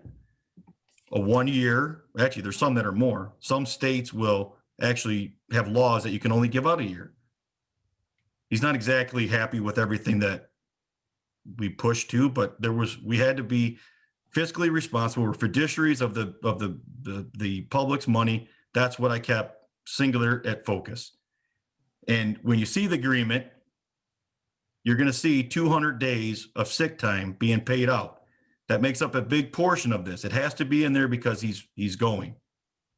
Those 200 days they were put in a contract 25 years ago that obviously is not done nowadays, but he gets that whether he's fired, quits, whatever, that's his. The buyout is 1 year salary. So with that, I think before the board has I don't know if I should, it's a long, the board has it in front of them. I'll give the highlights of it. Mr. Lusk, are you still on here? Yes, of course. All right. Can you kind of give a brief overview of the highlights of the severance agreement and kind of your view? Yes. And then we'll go to the board. I sure will. Are all the board members supposed to have this at this point? Didn't you get it? You have it. Well, the updated. You're talking about, I think that one, did you send it with the Cobra? I did. I sent that to you All right, I missed it because of the meeting. I'm gonna send it to you right now, Lisa. Just, the only difference is gonna be that Cobra section of the max 21,000. Go ahead, Mr. Yes, as you've indicated, Mr. DeRue, the agreement starts out by reciting the consideration that the district is providing to Mr. Woodside. And that is approximately 1 year of salary. And the number of that is specified. We mention the 200 sick days that have accumulated, which, as you indicate, Mr. Woodside gets come what may, because that was part of his contract.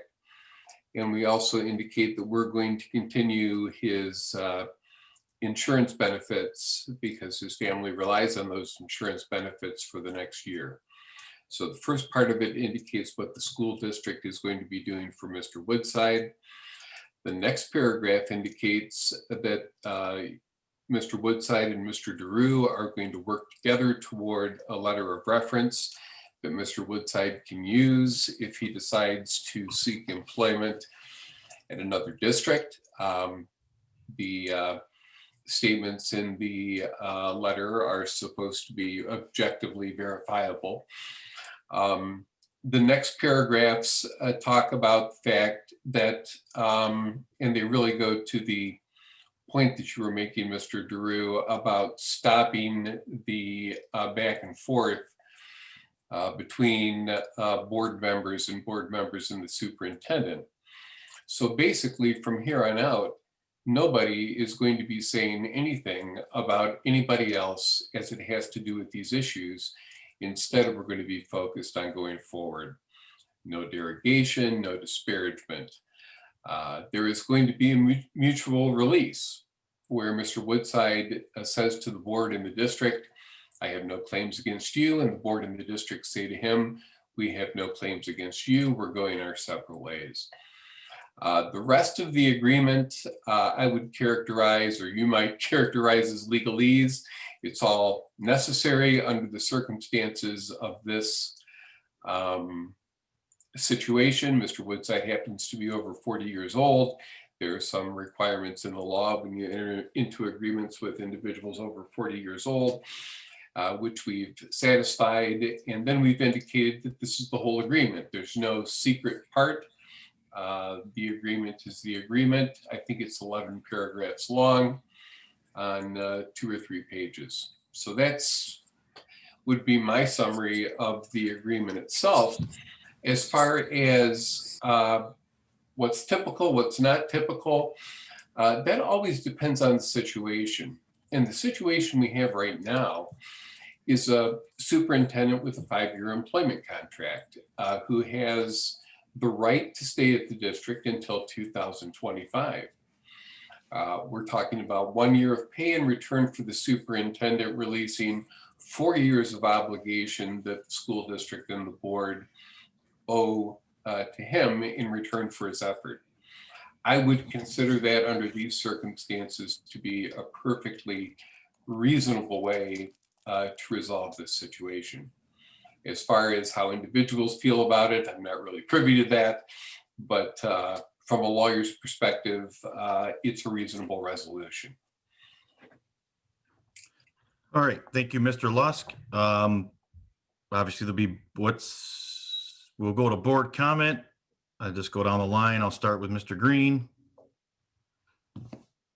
I want to clarify, and maybe Mr. Lusk or you can share the exact numbers that we intend to pay out to Mr. Woodside upon his departure, and kind of give us a total dollar amount so the public has an idea of the dollars and cents that are involved. Yes, the salary item is when you add all the pieces of Mr. Woodside's salary together, it comes out to about $235,000.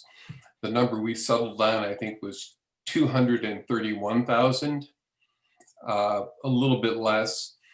And there were a variety of reasons this thing was negotiated to a fairly well with Mr. Woodside's attorney and myself. We also have $21,000 for the insurance premiums for 12 months if Mr. Woodside needs to continue the insurance premiums for that 12-month period of time. So those, I would say, would be the items of consideration, approximately $250,000. Separate and distinct for that, of that are the 200 days at Mr. Woodside's daily rate. That's 200 times about $858 a day. But as Mr. DeRue pointed out, and as I pointed out to you in our closed session, that is owed by the district to Mr. Woodside, come what may. So I really don't consider that part of the consideration for the release of his rights under the contract. I hope that answers the question. Yes, sir. Who drafted the letter of recommendation that our board president's going to sign? That was done between Mr. DeRue and Mr. Woodside. Okay. And you've indicated this isn't an outrageous settlement or severance agreement. I'm not sure if a severance is the right term, as Mr. Woodside is, according to what I see and have been told, is actually putting in his 2 weeks notice. So I'm not sure if severance is the right term. Maybe a separation agreement. My concern. I'm sorry. Go ahead, sir. I wasn't going to disagree with you. Severance, separation, those are very similar words.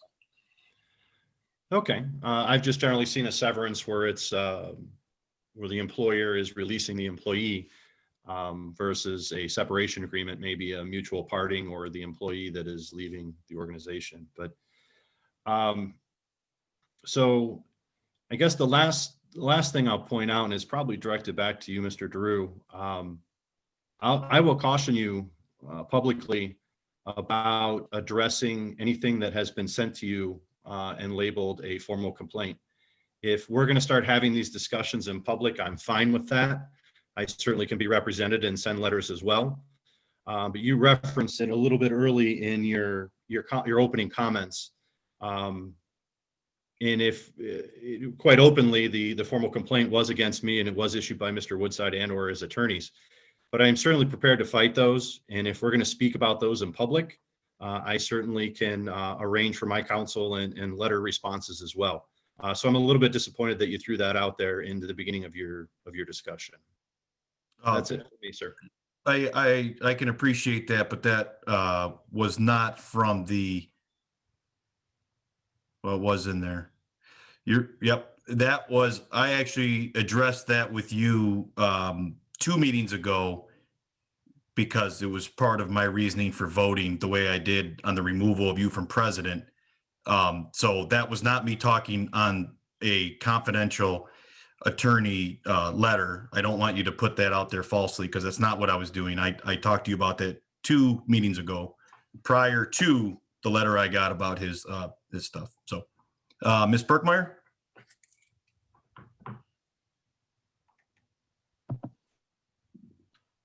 Are we only supposed to be addressing Mr. Lusk right now, or is this just our own comments in general? This is our comment. This is your time to discuss anything on it. Yeah. My concern comes, we listen meeting after meeting about our fund balance and our board and we have board members who bring it up quite frequent.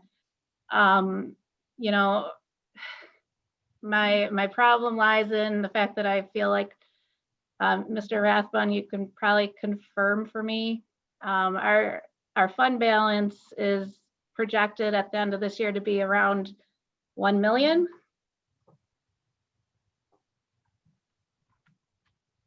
I think it will be a little bit higher than that. It'd be closer to about 1.8 if we're able to break even. Okay. Still, we know, we frequently say how we are in a situation to be, audited or looked at, scrutinized by the state of Michigan for being under 5%. So again, whether you want to say that 200 days are going to happen now or at some point when Mr. Woodside chooses or leaves our district, like I said, he has 4.5 years on this contract. So, you know, $171,000 plus for these 200 days would not necessarily be coming due anytime soon, particularly when we're in a budget situation. Furthermore, I don't see it personally as an equal wash. With Mr. Woodside's departure, by law, we have to have a superintendent. So we would have to appoint somebody, whether we promote somebody, you know, interim, or we hire somebody interim, that will have additional cost. And then on top of that, a superintendent search has a cost. So it's not a wash. It's not a matter of Mr. Woodside departing and, you know, we're going to be out that salary and it's not going to hurt us because we're just not going to have a superintendent for a period. That's not true. So, you know, there is additional cost beyond, you know, the 424-ish thousand dollars that we're talking about costing our district. So, you know, when we have a 1.8 million fund balance, I mean, we almost paid that much in bills tonight. I believe it was 1.7 million. I mean, so we aren't even in a position that we operate on a monthly basis to cover ourselves. And we're going to, the idea that we are in a position, no matter where you fall on the spectrum, I don't see us in a financial position to afford this. That's all.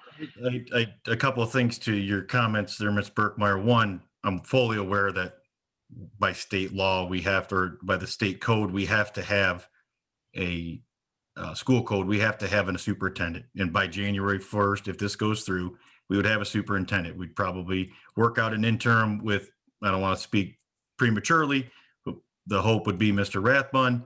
And then we would, as a board, talk about the future.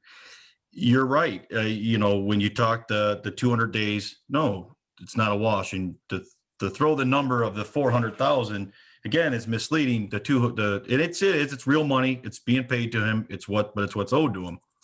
I would caution you that the other route that this board seems to be taking, and what Mr. Woodside seems to be ready to do, is put us into litigation for a while.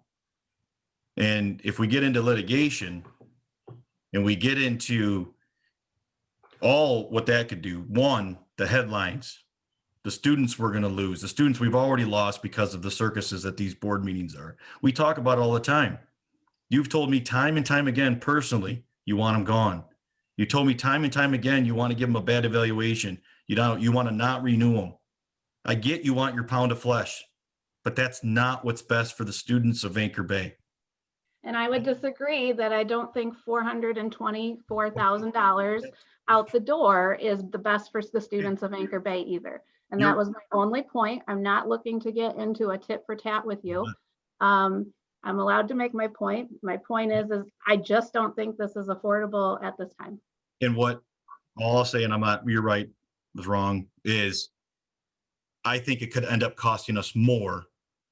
And no arbitrator, I don't believe, in all the research I did, is going to give him less than a year when he has a 4.5-year contract and the stuff that he's claiming. So I just think litigation would be covered by insurance. I'm talking the ultimate buyout or the ultimate. But so anyway, again, would be down the road.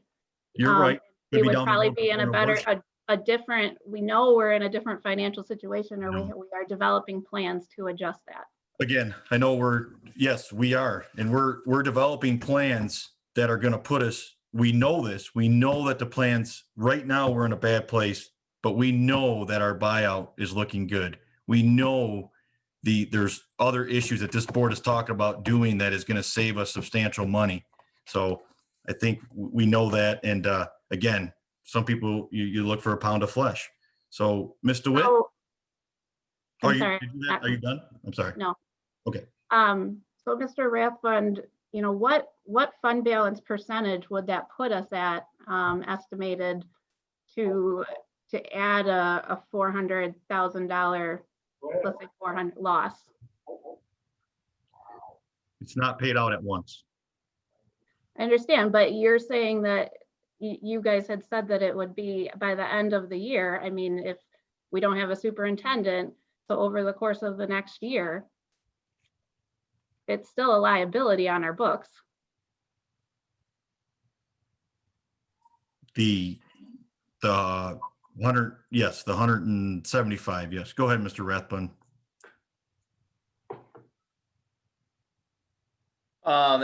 Yeah, it's not as straightforward of a question as you might think. There would be some requirement to recognize liabilities that we know are liabilities. So, but to try and just answer the basic question that I heard, if there was a $400,000 payout, that would be about 0.6 of 1%. So a sixth of 1%. Little more than 1/2 of 1%, based And on where are we projected to be at the end of this close of books, percentage wise right now? the percentage is about I believe it's a little over 3.5, 3.6%. Okay, thank you. All right, Ms. DeWitt. I've been on, this is my 6th year on the board and probably my last meeting. And all I want to say is that I think that this is money paid out at this time, but having seen what has happened in this district in the last 2 years, all of the dynamics, all of the attacks, all of the backbiting, all of the media, that we need to go in a different direction. And I do appreciate the leadership that Leonard has provided over the last years. I worked with him when I was a building administrator, as a director, and I have seen his commitment to kids. I have seen him not able to talk when he had to lay off 40 some people, 8 or 10 years ago, because those were lives that were directly impacted by cuts that we had to make. It was a long journey back from that. So everything that we have ever done when I've worked for Leonard has been, let's make sure that the last thing that's impacted is kids. And we've done very little talking about kids in the last 2 years. And I just think for the good of the district, one year for 4.5 years is a very, very fair amount to resolve the issues that are present at this time. It will give us an opportunity to go in a new direction. It will give Mr. Woodside an opportunity to be able to do what he does best, and that's to do what's best for kids, because that's not happening here either because of the division on the board. So I believe that there was a lot of effort put into this, and I do think that it is an opportunity for us to move in a positive direction, and hopefully to put Anchor Bay back in a place where we can come together, the new board members and the recently elected board members, and just get down to the business of getting financially soluble again, getting a superintendent that can establish a rapport with the present board, and just move forward. And I think it's really best for the district at this time. Thank you, Marie. Ms. Akavetti Hedershot. It's hard to sit here and listen to all of this in all honesty. I have dedicated a decade of my life to this board, and I have worked with Mr. Woodside for 10 years. And no one deserves to be treated the way that he was treated. The last 2 years has been, for the lack of a better word, stalled. I am proud of the 8 years worth of student work that the board did prior to this last 2 years. And you're right, Mr. DeRue, we haven't talked about students in some time. And I have sat and talked to you about all the great ideas you have about career education, as did I. But we have a dynamic that is hostile and negative and unhealthy for our district and our superintendent. And in all fairness, yes, it's a big number, but yes, it's a big job. And he deserves to move on to a district that a board can fully support him and all of his expertise. We are losing because there are a few people who have vendettas that they had ever prior to moving on to this board, and shame on them. Shame on their actions. And it's a shame to our district. But the rapport has broken down, the respect has broken down, the communication has broken down, the integrity of some members have never even surfaced. And that is a shameful situation. And I feel that Mr. Lusk fully explained to us less than an hour ago that this was the best route to take. He gave us 3 options. All of us sat in there, and you heard his legal expertise that this was the best route to take. And I do not think he would lead, as he is the board attorney, not Mr. Woodside's attorney, that he would lead us down the wrong road. And I think Mr. DeRue did a lot of backbreaking, fact-finding to get this information. And we need to put aside those 200 days. You're stuck on something that was in a contract that you have no control over. Rather, he chooses to voluntarily resign, retire, which he has every right to do so. He has enough time in the education system, which I'm going to hesitate to say is in excess of 30 years, to physically retire from the education field should he choose to do so. So he would be entitled to that severance package of those dates of service that he's put in for unused vacation and sick time. As a teacher, I even have that in my contract. So I think that's irrelevant to bring up that number. What number we need to look at is the 1 year that Mr. DeRue negotiated, and the cap that he skillfully negotiated on the COBRA side of it. And by no means am I happy with this. By no means do I want to see Mr. Woodside leave. But I think this is for the health of all parties involved. All right. Mr. Moses. I'm good. I think everything's been pretty much covered. So, yeah, I'm good. Okay. Mr. Middlestat. Thank you, Mr. DeRue. I've worked since Mr. Woodside, even before he was superintendent, worked with Leonard throughout the years, and when he was appointed and hired as superintendent, we took a little bit of flack because he was a young guy and didn't have all this superintendent background. And over the course of years,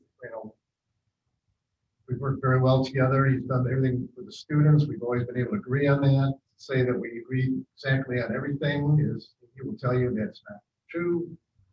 But we always manage to work things out as best for the students.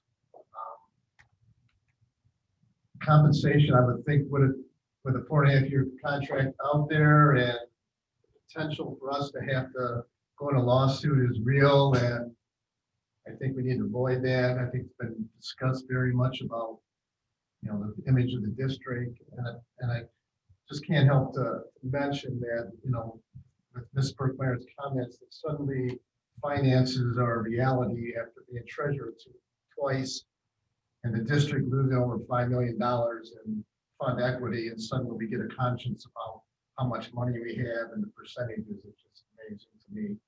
Basically, just like the buyout and the severance agreements we've had previously, and one we've offered, certainly severance agreements, the payback is we can hire somebody younger, not younger, but somebody with less pay, which is usually younger. When we let a senior person leave, there's the retirement benefits and everything else that we save. If a bachelor teacher, a current plan, a bachelor teacher with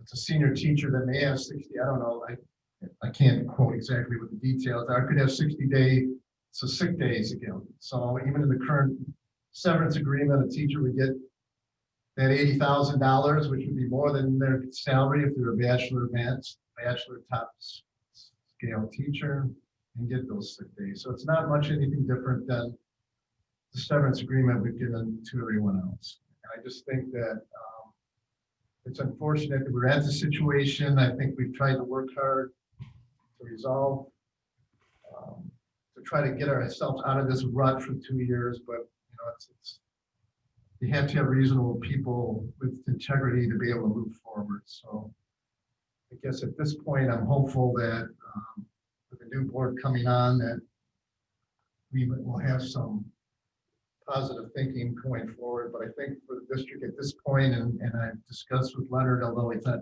totally happy, nobody's happy with the situation. This is what we need to do to move forward, allow him to manage his dignity. We always hope that we work at a place, dedicate our time, dedicate countless hours, do a great job, test scores are up, buildings are in great shape, that somehow you have a ceremonial, when you leave, it's a big deal, you get patted on the back, but unfortunately, all of us who know him well will do that. And I believe that, like I said, it's unfortunate we're at this point, but I don't see any way forward. And like I said, I discussed it with him, and he's good with the agreement as it is, just to move forward. So I think we need to do that. So that's my comment. Thank you, Mr. Middlestat.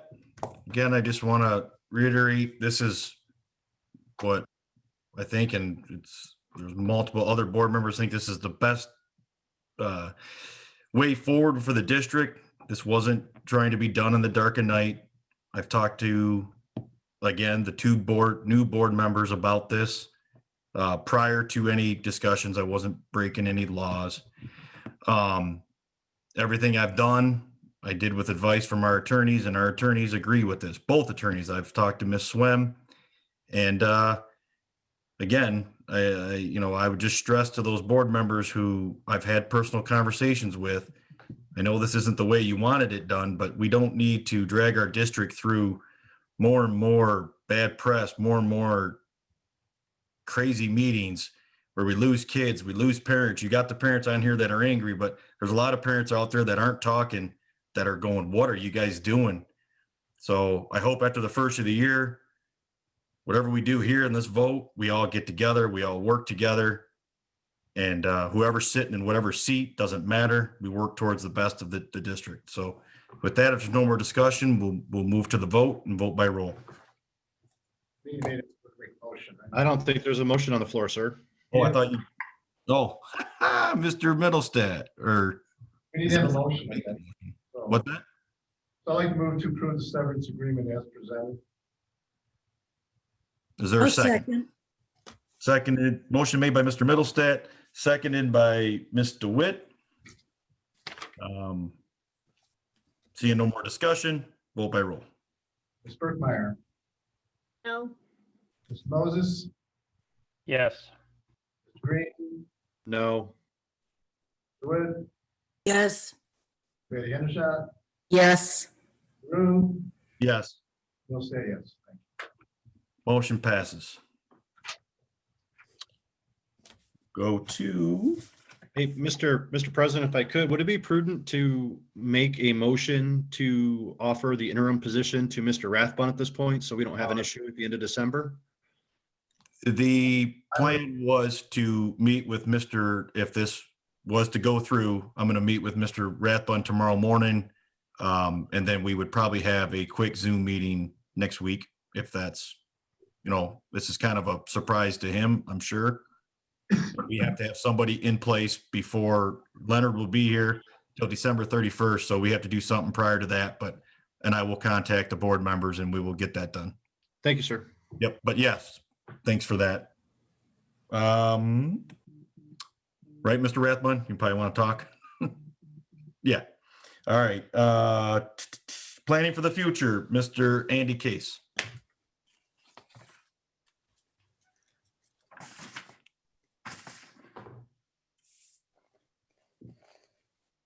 Mr. Drew, I believe you missed union communication, sir.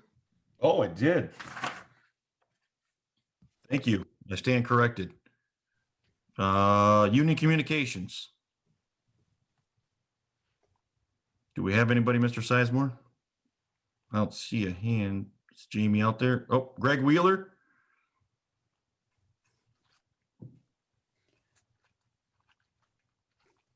Am I unmuted now? Yes, sir. Hey, how y'all doing tonight? Oh, Yeah, kind of threw me a curveball, kind of took me off my point here.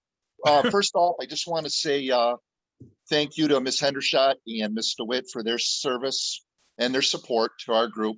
I'm the president of Local 1688 that represents the support staff of the district, which is the transportation, food service, mechanics, maintenance, and custodial staff. And I just want to also throw a shout out to our group. Since March, everybody, all 108, have worked different parts of their jobs outside their classifications to make sure that this whole COVID thing goes smoothly, from delivering food out of the buses to moving to different buildings from where they were to help prep the foods. We're actually, I think, at the end of the week, we're prepping 6 more meals to go out in boxes for the people before the holidays to take them into the holiday. So I just really want to give a big shout out to my group. We're always operating short staff. We always do more with less.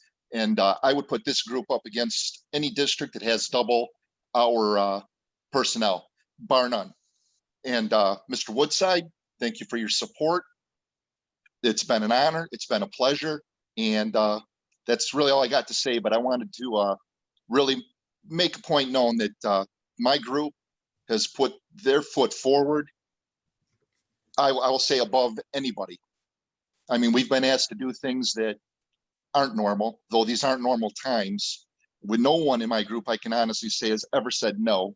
They've all said yes and hit the ground running. So with that, I would like to wish the board a happy holiday. I would like to welcome the new board members on board and look forward to dealing with you all in the future. all right. Thank you, Mr. Wheeler.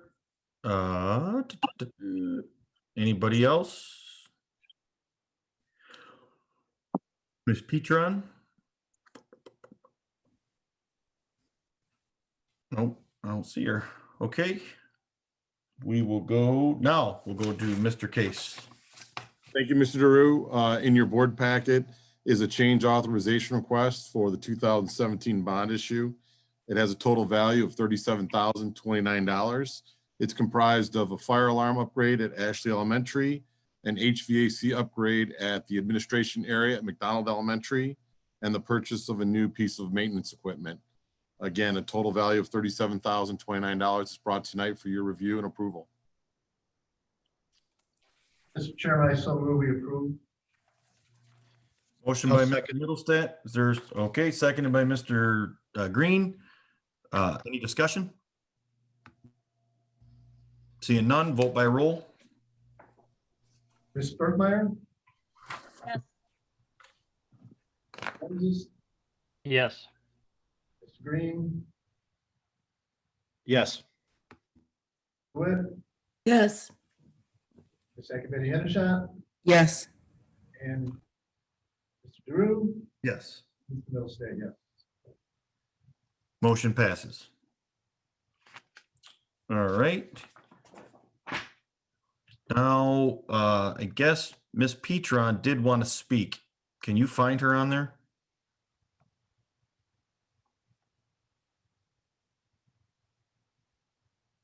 Hello. There she is. Okay. Sorry about that. Sorry, that was a little crazy. Okay. First of all, I would just like to say thank you to Ms. Hendershot and Ms. DeWitt for their service. I know it wasn't always easy. I know we didn't always agree, but I do appreciate everything you've done for the teachers of Anchor Bay. I would also like to say that Mr. Woodside, we appreciate you. You have had a longstanding commitment to Anchor Bay, and that will not be forgotten. And we are looking forward to a proactive and positive future in Anchor Bay. So thank you. Thank you, Ms. Petra. Okay. Now, open forum. Is there any members of the public wishing to speak? I got Mr. Powers.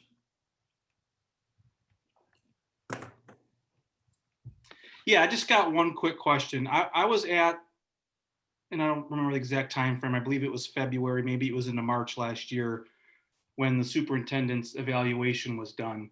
And after the evaluation was done, there was a motion made to extend the contract from 4 years to 5 years, I believe. If I'm wrong, please correct me. And I guess my question is, was that part of his contract to always tack on the 5th year? Or was that just something that the board, was that a board decision? Because we keep talking about a 4.5 year liability. And I'm just curious, is part of that liability the extra year that we tacked on, or was that extra year part of the contract? And going forward, when we hire a new superintendent, is that going to continue to be the practice where we just continue to tack on extra years that we don't need to? Because it's fine until you get yourself into a legal maneuvering, and now that extra year becomes part of the liability to the district.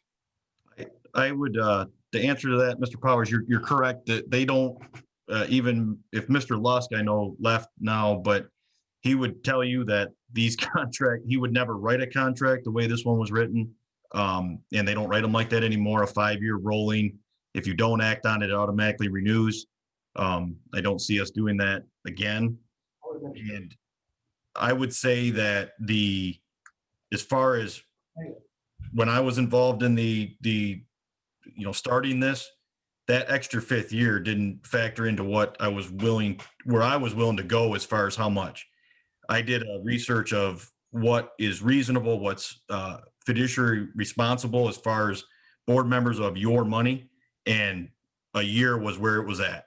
And you'll see other ones that get 2-3 years, people get a lot more, and that's just not right and just in my opinion, and would have never agreed to anything like that. So, but yes, going forward, I don't, as far as me, I won't have, I'm one of 7, but that wouldn't be the way we'd write another agreement. Any other public comment? Mr. Richards? Actually, that's misleading. This is Stephanie Richards speaking. I'm on Dennis's account. Mine is acting up, so I apologize. Okay. 9980 Arnold Road. I think I've said that a couple times now. Just back to the students, since we spent so much of this meeting, again, speaking about non-student stuff. Earlier, when the superintendent kind of answered mine and my husband's question about what has changed with the plan, the answer I got from that was nothing. So when we go back in January, nothing has changed. And so that we will likely be in the exact same situation. I have a huge problem with this. So hopefully now that you guys got all your hatred for one another out, we can get back to the students and we can revisit this plan that hasn't really led us down a good path this year. Also, as you've noticed, I'm not naming names because in our board bylaws, or I'm sorry, I think it's our board bylaws, it says we're not supposed to. And my husband was attacked this evening and several other people were named. When are we gonna start following the rules? Or if we're gonna change the rules, can we change the rules so that we can all follow the same set of rules? Also, many people spoke without giving their names or addresses. So either let's follow the rules, let's change the rules, but let's be consistent. Thank you. And actually, Ms. Richards, I appreciate that, and you are correct. And that was said, and I will address that futuristic. As far as naming the names, yes, the board policy says to name the names, but further down the line in the board policy, it states that they do not have to if they choose not to. That's every public meeting. That's Open Meetings Act. You're not allowed to, you don't have, you can't make them. As far as what we're doing in these our plans, we're going to be having another meeting in the beginning of the year, and I'm sure we'll be sitting down and addressing the things we can do. Why are we waiting? Why are we waiting? We should have done this weeks ago. Miss Richards, we're not waiting. There's only so many precautions you can put in place and things you can do as far as trying to stem the cases. This is a worldwide problem, and we're trying. And when it gets to be too much, that's why the governor shut down the secondary. And we're going to do our best. And I can tell you without a doubt that there's people working on this. And I hope that the board members would agree, because they've all been part of meetings where we talk about this at length. It's the biggest decision, and we will talk about it more. There's no easy answer. It's easy to take shots, but there's no easy answer. So I'm not trying to take shots. If that's how I'm coming across, I'm just trying to look for a Yes. better solution. I agree with you wholeheartedly. Thank you for your comments. Thanks. Yep. And I would say any ideas you have, please bring them. Any other public comment? Seeing none. Move on to the consent agenda. Is there a motion to approve the consent agenda, the minutes of the special meeting of November 12th, 2020, and regular meeting of November 18th, 2020, and the financial report as presented? I'll make the motion. Go ahead, Mike. Motion by Mr. Moses. Is there a second? I'll second. Seconded by Ms. DeWitt. Please call the roll. Bergmeyer. Yes. Moses. Yes. Mr. Green. Yes. Mr. Witt. Yes. Ms. Secretary Hendershot. Yes. Rue. Yes. Middle Higgins. All right, motion passes. Superintendent.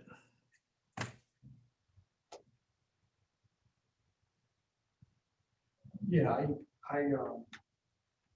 I can't say enough how honored I've been over the last 20 years, actually 27. I've been working today. I've been absolutely honored to serve as the superintendent. I'm really proud of that. I've always considered myself a public servant and here to do whatever I could to help those around me be successful. I'm proud of the fact that, the accomplishments we've been able to make over the last 20 years. You look at student performance, you look at our buildings, all of it is outstanding. I'm really proud of that. That's not a pat on my back. That's proof that I've always had great people around me. I've always been blessed with the fact that I've had great administrators, staff, around me. And that's why we were able to accomplish so many things, over those years.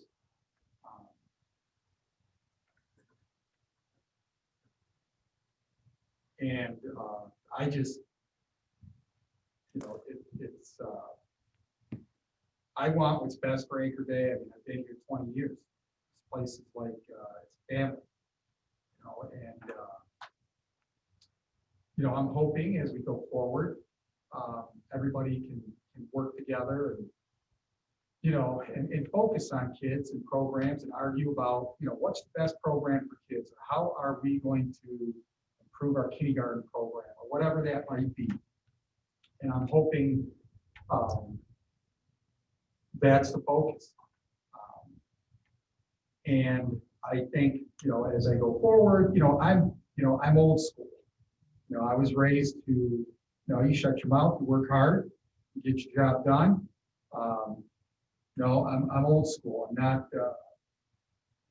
I'm not a politician. I can't walk into a room, work a room. That's a good talent. I wasn't trying to be negative, but that's just not, I've always been one to, work hard and you let people judge you by your actions and the results. That's how I've always been. I think the one, there's a few things, but as I go forward, the whole social media thing over the last, many years, and what has gone on, I've always just ignored it. The only time I ever knew any rudeness, I don't know how to say it, things said about myself, my family, whatever that might be.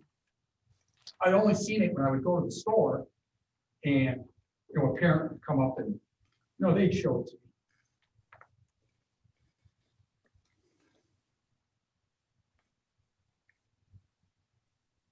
me. And those were lies. And there's been a lot of unfortunate, things said, and I just took the high road. I wasn't gonna, go tit for tat or anything else. I don't know where I'm going with that, but I can't say enough that I've been very, very honored to serve as the superintendent. I wish nothing but the best for Anchor Bay. And I can't say enough. I hope you guys continue to argue about things for kids, argue about how we're going to improve things for kids, and focus on that. And I've worked over the years. I've worked for over, tried to list them all out as I was sitting here. I worked for like 30 plus board members. A lot of them I got along with, a lot of them I didn't, but it was always, we argue about what's best for kids. I mean, Steve Middlestad's been on forever. And Steve and I have had some pretty heated arguments, probably hang the phone up on each other. But it was always about, we were arguing about, this is what I think is the best way to introduce this program, or I think we should start this new program before your idea. Those were the arguments. I think Steve would attest to it. I mean, I think he hung up on me. I did not hang up on him those times. So, and I've had, I can't name all the, board members that I've worked with, but there's been 30, and they've all been, great to work with. If I start rattling off names and I forget some, I make them upset. But it's been an honor to serve, be a public servant for this community, for this school district.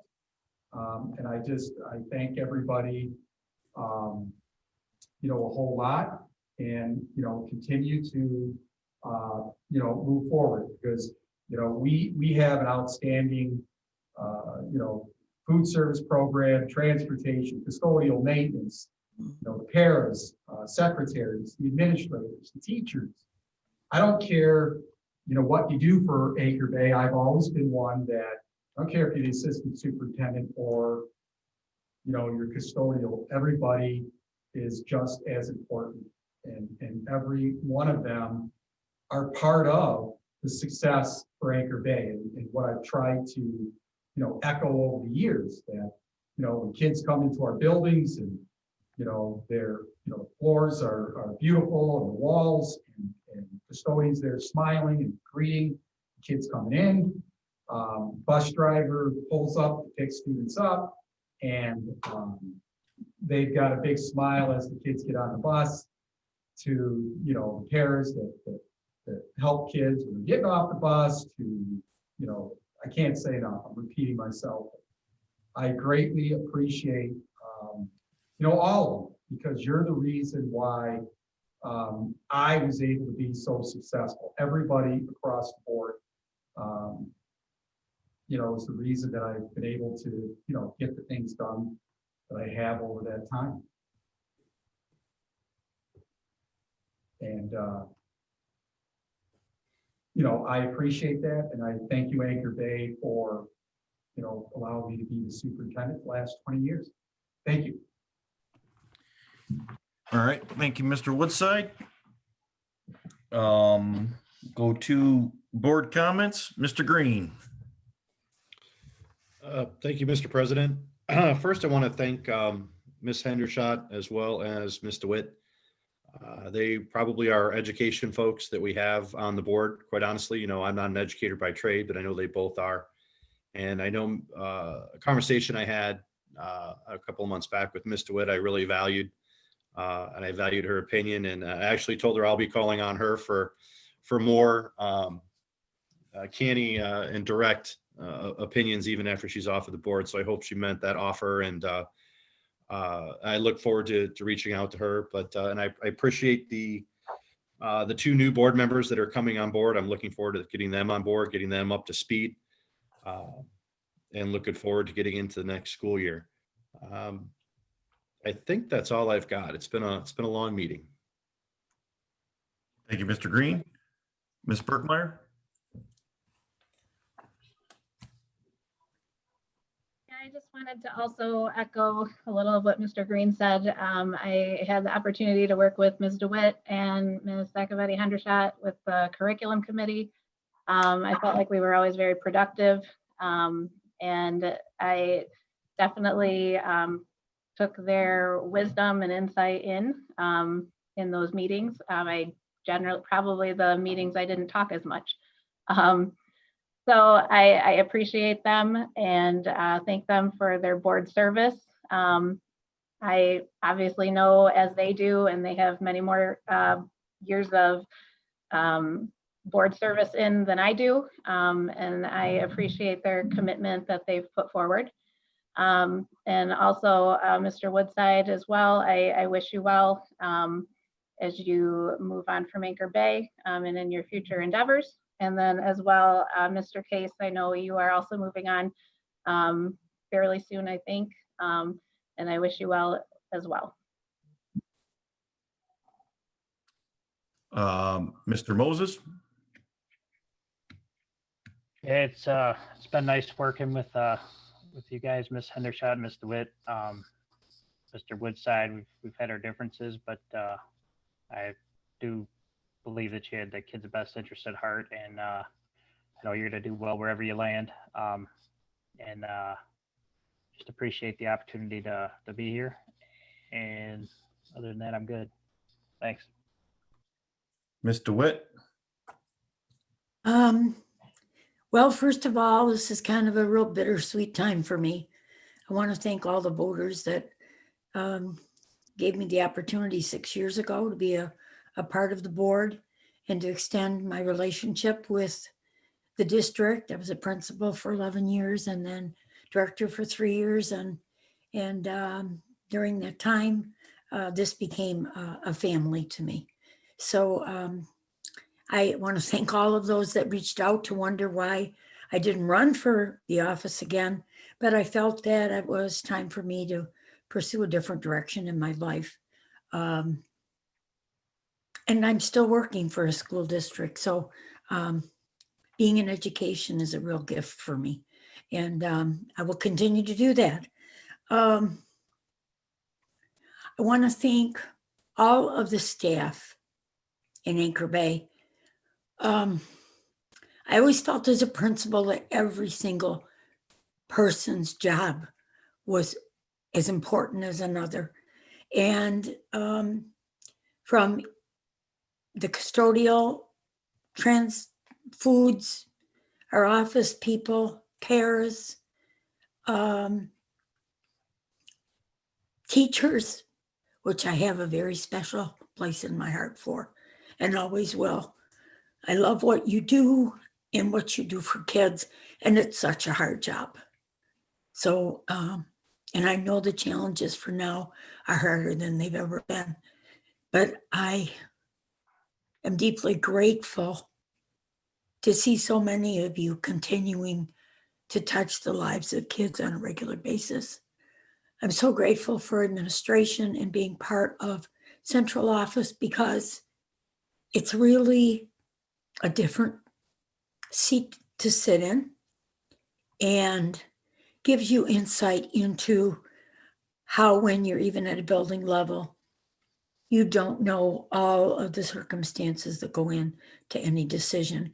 So we have to support and do the best we can when a lot of times it's a necessity for us to do that. Because if it's there's so many issues and so many things that everybody's not privy to in the decisions that are made. I want to thank Leonard Woodside, who we worked together for a lot of years. And as my boss, couldn't have been better. He knew I took care of my building, but when he got a call from me, he always returned it right away because he knew that the building was blowing up or something big was happening. And then he always was there to help me work through it. One of his many strengths was always giving staff the benefit of whatever sport was necessary to make them successful. And many times when staff people would have just lost a job because of not doing the job or some incidents that happened, before that happened, he would say, what can we do? Can we get a mentor? Can professional development? Whatever it was, but we left no stone unturned to make sure that everybody got what they needed in order to be successful. Every decision he makes puts kids first. And the students, past and present and future in Anchor Bay, will benefit from that for the rest of their lives. And Leonard, that's your legacy. You took Anchor Bay and you put it on the map. And you never took credit for it, but you were that force behind the decisions that helped us to get where we are. So I really do appreciate the years that we worked together, and we did a lot of good things for kids. I would just encourage the new board to go to your MASB trainings. I would have the opportunity, take every opportunity possible to build a collaborative unit that can establish goals and come up with a plan and move forward collaboratively. And if you can't always agree, come to consensus to move forward. And I would hope that you, for the new administration coming in, that you develop a real positive relationship with them, because that's one of the reasons why Leonard was as successful and made the impact on this district, is that he had that collaborative relationship for many, many years. So just keep that in mind. I wish you luck. You have lots of challenges ahead, but I just want you to know that it's been an honor and privilege to be part of Anchor Bay School District. It's a wonderful place to be and a wonderful place for kids. Thank you. Thank you, Ms. DeWitt. Ms. Hedershot? Thanks, Mr. DeRue. I sat here trying to put some thoughts together the other night, and a lot of things came to mind. And I can say that you don't realize how much you've done until you sat down and tried to actually put on a piece of paper 10 years worth of accomplishments and challenges and changes. And I can tell you, as a student of Anchor Bay Schools, I graduated here. So did all my siblings and many of my relatives. Things are different today than they were when I was in school. And I appreciate all the dedication and hard work that the teachers and the staff and Mr. Woodside and some people who are no longer with us, such as Mr. Anderson, has put into this district. And I'm proud. I physically chose to move to this. I was gone for just 2 years and physically chose to move back here to raise my family because it's a wonderful community. And of course, my family is here. And we all know how important that is. And I sat and thought, I have 8 years of amazing, fond memories. I will never forget some of the board members who I worked extraordinarily well with. And we may not have always gotten along, but I can fondly remember, even in the worst situations and the arguments, how Mr. Osborne always found a way to put a smile on all of our faces. He had a unique way of bringing out that little funny bone we all have. And Heather Beatty and her kindness and compassion, her and I both in human service fields, and the educational expertise of Diane Caldwell, and all of the fabulous experiences at Terry Valancourt, and Mike Lefevre, the man who laid me off, but yet became one of my best friends through the years that we worked together on the board. And of course, Mr. Middlestat and all of our heated arguments. There was days I was not so fond of Mr. Middlestat. And never made, he knew we had our arguments, we had our disagreements, but what all of these individuals had was respect for me as a human being. And I feel the last 2 years have, unfortunately, not necessarily always had that at the forefront. And I really hope that we remember as a board, I don't care if it's a board of commissioners, if it's whatever you come together to do, there are pieces that must be in place in the puzzle for it to work. You have to have communication. You have to have trust. And you must take collective responsibility. And I feel that everybody that comes onto this board needs to have two things. I teach a leadership class at local college, and you ask any one of my current 200 students, they will tell you the most important thing you have to give in life is integrity. And it's not doing the right thing when people are watching, it's doing the right thing when no one is paying attention.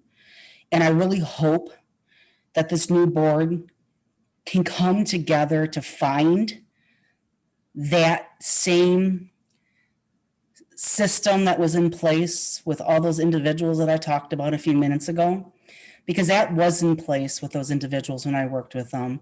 And, adjusting to change, we can't lower our standards. And I think that's where we've gotten lost over the last few years. And I really, really was very saddened. And I can tell you, I never once wavered in my honesty or integrity.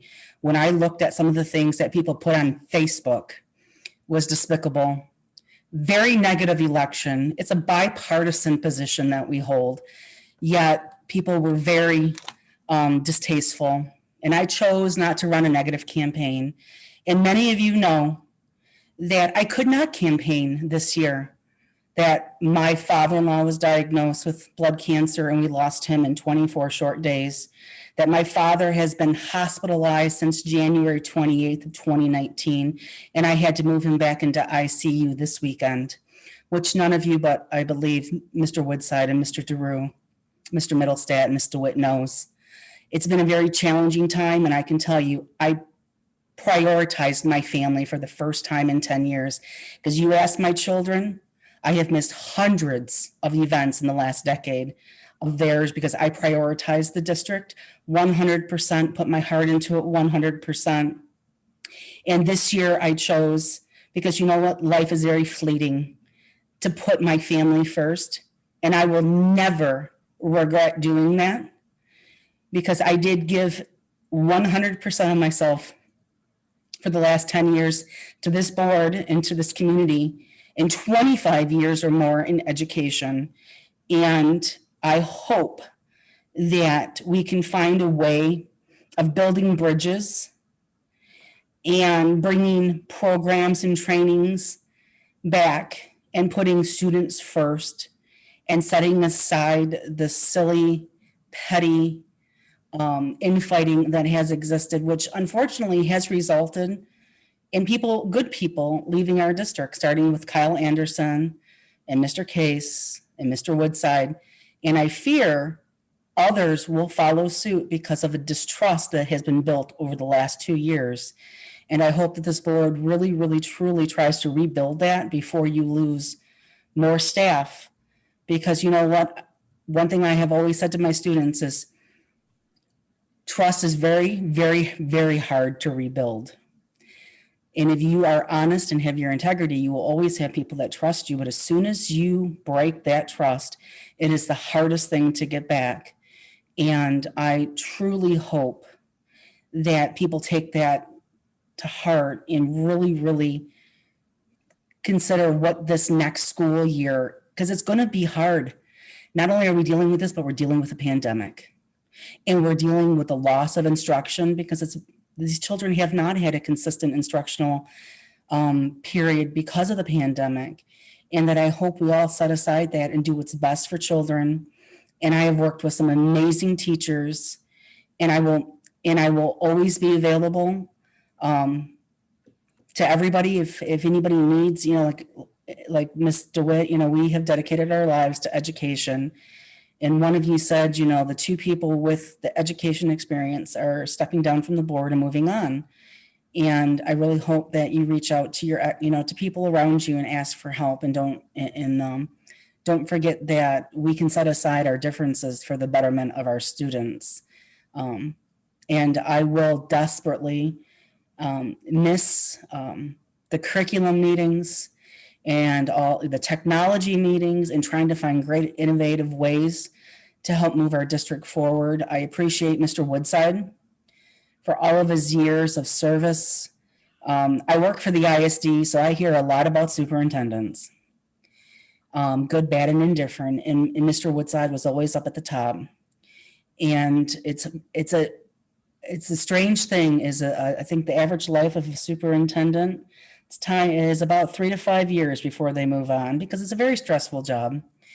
And to be at 20 plus years, he follows behind the Roseville superintendent as far as the longest running superintendent in Macomb County behind Mike Duvall. And it takes a lot of dedication and long nights and sweat and tears to get to that point in education. And I respect all those men for that. And I have to really say thank you to Mr. McDonald and I know Terry's not here tonight, but he, you know, maybe he's out there listening. I appreciate all the hard work and energy that you put into things. And Anita and Robin and Laura, thank you for everything. And I will definitely be watching and hoping to see some positive changes. All right. Thank you, Ms. Hendershot. Mr. Middlestat? It won't be lost for words, but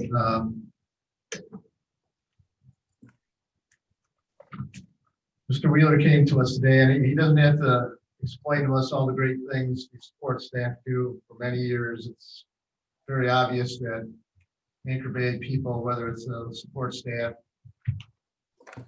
or any of our employees, and we do so much more with less than other districts, and the buildings shine, the kids smile when they get on the bus. It's just amazing that we have such good people that make up this district. Janine always has a big heart. She lets her heart stand out there for the kids. Sometimes we butt heads because I'm a more objective kind of person, but again, I've got a heart too. But it's her being on the board and giving her perspective on things, just gives the other side of the pendulum in terms of what needs to be done for students, and being an Anchor Bay student at one time, she understands where this district was and where we've come. So it's difficult to replace somebody with having that kind of perspective on the district. So good luck, and hopefully the family issues will be more positive in the future.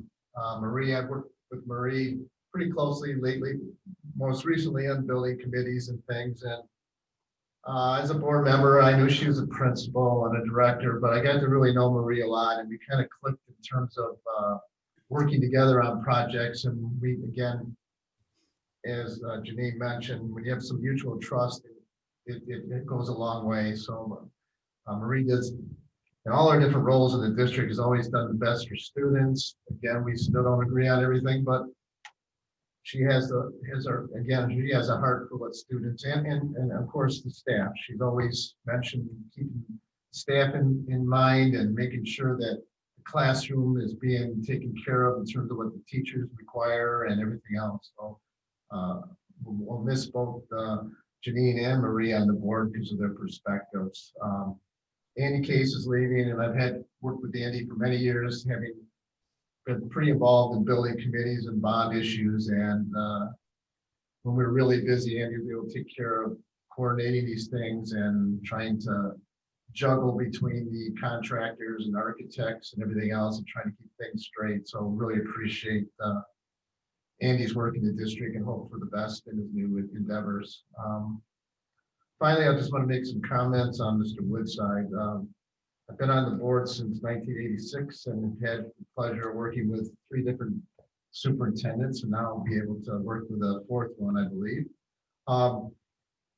Worked with Mr. Woodside probably for the most of all the superintendents, and one thing we can look back on, and I really appreciate it, is that we were able to build things here in the district. Sometimes you work at a job and you get things done and you whatever, but when you can look back at what Anchor Bay was, and I'm sure people have been in district for a while. I got Janine, and then Mike was a student here in Anchor Bay, that way back when things weren't as great in terms of test scores, the building facilities, the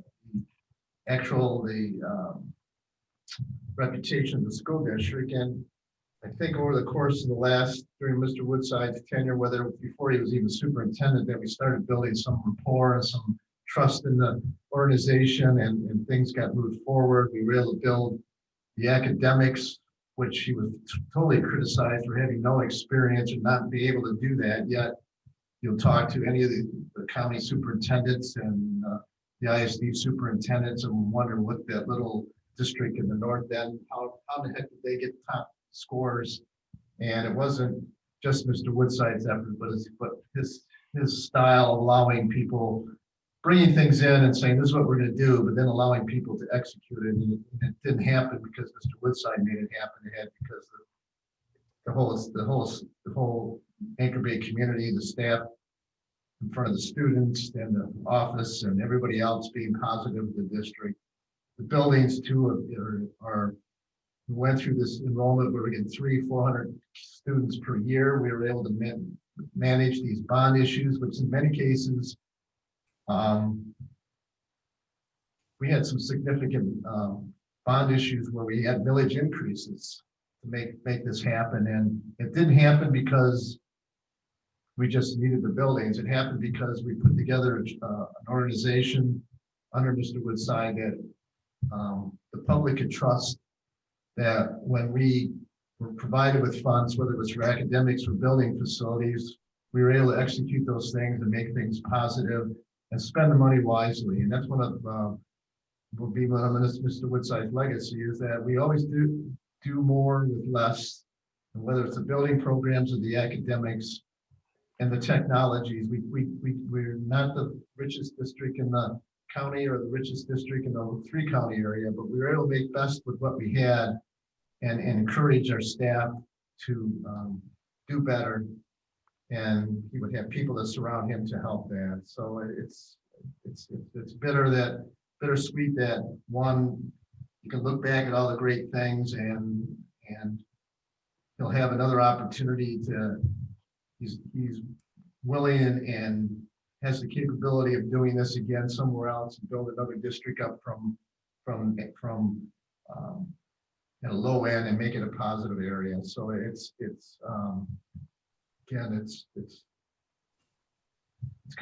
sad in a way, but I'm happy for him if he can get out of this ruckus we're in and move forward. And it's just unfortunate that with the social media and a 3-year organized campaign to get him removed, that it has to happen in this manner. But I think we'll try to look on the positive side that we were able to come up with an agreement that allows him to move forward and go on to another opportunity. Again, we'll be looking forward, like I said, we'll be looking forward to next year and seeing what we can do better. But Mr. Woodside will be really missed, and it takes a while to build.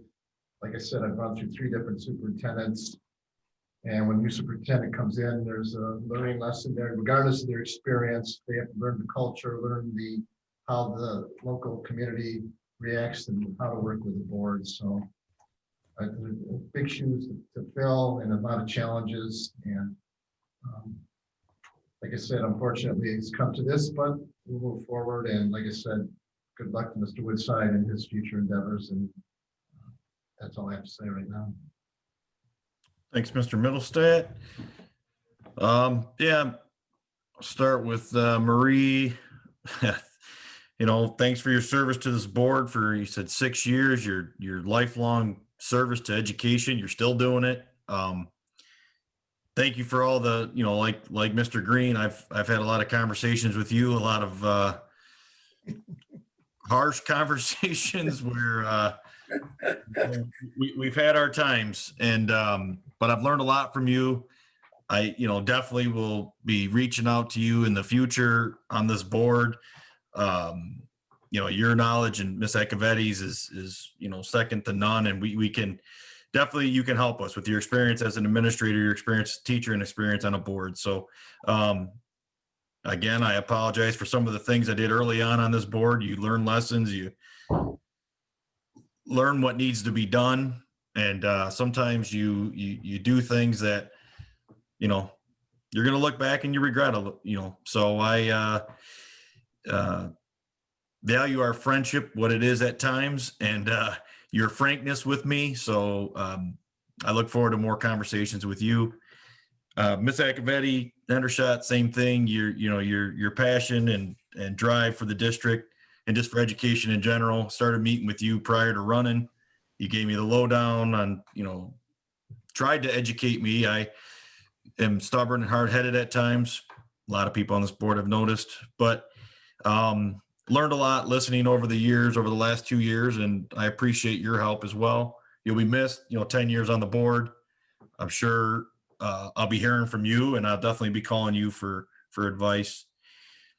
Same thing with Mr. Case. I think you've done a great job. I've, you know, gotten to know you over the last 2 years, so you'll be missed, and good luck in your new endeavors after the first of the year. With Mr. Woodside, you know, from the time I met you, when I got on this board, and obviously all the negativity, all the stuff that we've brought up, and people have said you've done, you know, you were willing to meet with me. We met, we had, what was it? A 10-hour breakfast turned into lunch and dinner. And you went through everything with me, everything that people said I should fire you for, I should do things to you. And then we met again in another 10 hours, and you explained it all. You gave me background, you gave me documents, you took the time to explain it to me, and I got to know you over the last 2 years. I consider you a friend, good friend. I appreciate all the stuff you've done. Another new board, one of the new board members, you know, made a good point when I talked to them and said, it's harder to hate someone when you know them. I've gotten to know you. You know, people out there can hate you because they don't know you. And a lot of people, once they get to know you, they understand what's behind you. You admit it, self-admit, you're not the best at promoting yourself. You're not the best at getting out there what you're doing. But I know every time I came to you, and someone said it tonight, Mr. DeRue, you're saying he's the best. Listen, I'm not saying he's always done everything right. He'll never tell you he's done everything right. But if you bring something to him about students, about kids, and you explain to him why it's a good idea, he'll do it. And he's right there. It's a shame that some other board members didn't want to do that. It's a shame that, again, there's this push, and we had to do what we had to do to me to protect the district, but also to move forward. To move forward as far as with this board, And I can tell you, I'll be looking at a lot of the board members that, what now? Now, what are you going to spend your time doing? Spend your time working on, put as much emphasis into student-driven initiatives that you did into trying to hamper the efforts of the superintendent, and we'll have the best board ever. And I really hope that happens. And I will work with every one of you. You know, people don't, you know, I think it'll be, hopefully after the first of the year, we can all get together, whatever happens in that first meeting, and we can move on. And the 7 people on the board will start talking about kids. Let's argue about, like someone said earlier, I think it was Mr. Woodside, student-driven initiatives. Mr. Moses, you and I, again, I'll bring it up again, and it's because I just had a meeting with Mr. Kuzmano and Mrs. Kenward, and we were talking about the building the houses. I've been talking to trades. That's what we're going to try to do. Let's you and I get together and work on that. Mr. Green, everybody. So I've talked to the 2 new board members coming on. They're ready and raring to go. And I think if we concentrate on that, we leave all the peripheral stuff, that the social media, and I've gotten caught up in it myself. You can't please everybody. You do one decision, you're this guy, all these people's best friends. You do this decision, you're not. You know, let's try to leave that stuff where it's at and work together as a team here. So again, good luck in what you do, Mr. Woodside, from here on out. And I'll say, I know people said we're in the middle of a pandemic, we got all this stuff going on. He has told me time and time again in our talks recently, he will do whatever to help this transition, to help us through the rest of this year. He will always be there for us to call and to make sure that whatever, if it's Todd, whatever we need to do going forward, he'll be there. So I just hope everybody's in this for the right reasons after the first of the year and stop the political games and the political votes. So with that, I'll entertain a motion to adjourn. I'll make the motion. Motion by Mr. Moses. Is there a second? I'll support. Supported by Mr. Green. Vote by roll. Ms. Bergmeyer, Yes. Mr. Moses, Yes. Mr. Green, Yes. Mr. Wood, Yes. Secretary Hendershot, Yes. Giroux, Yes. Bill say yes. All right. Motion passes. Meeting adjourned.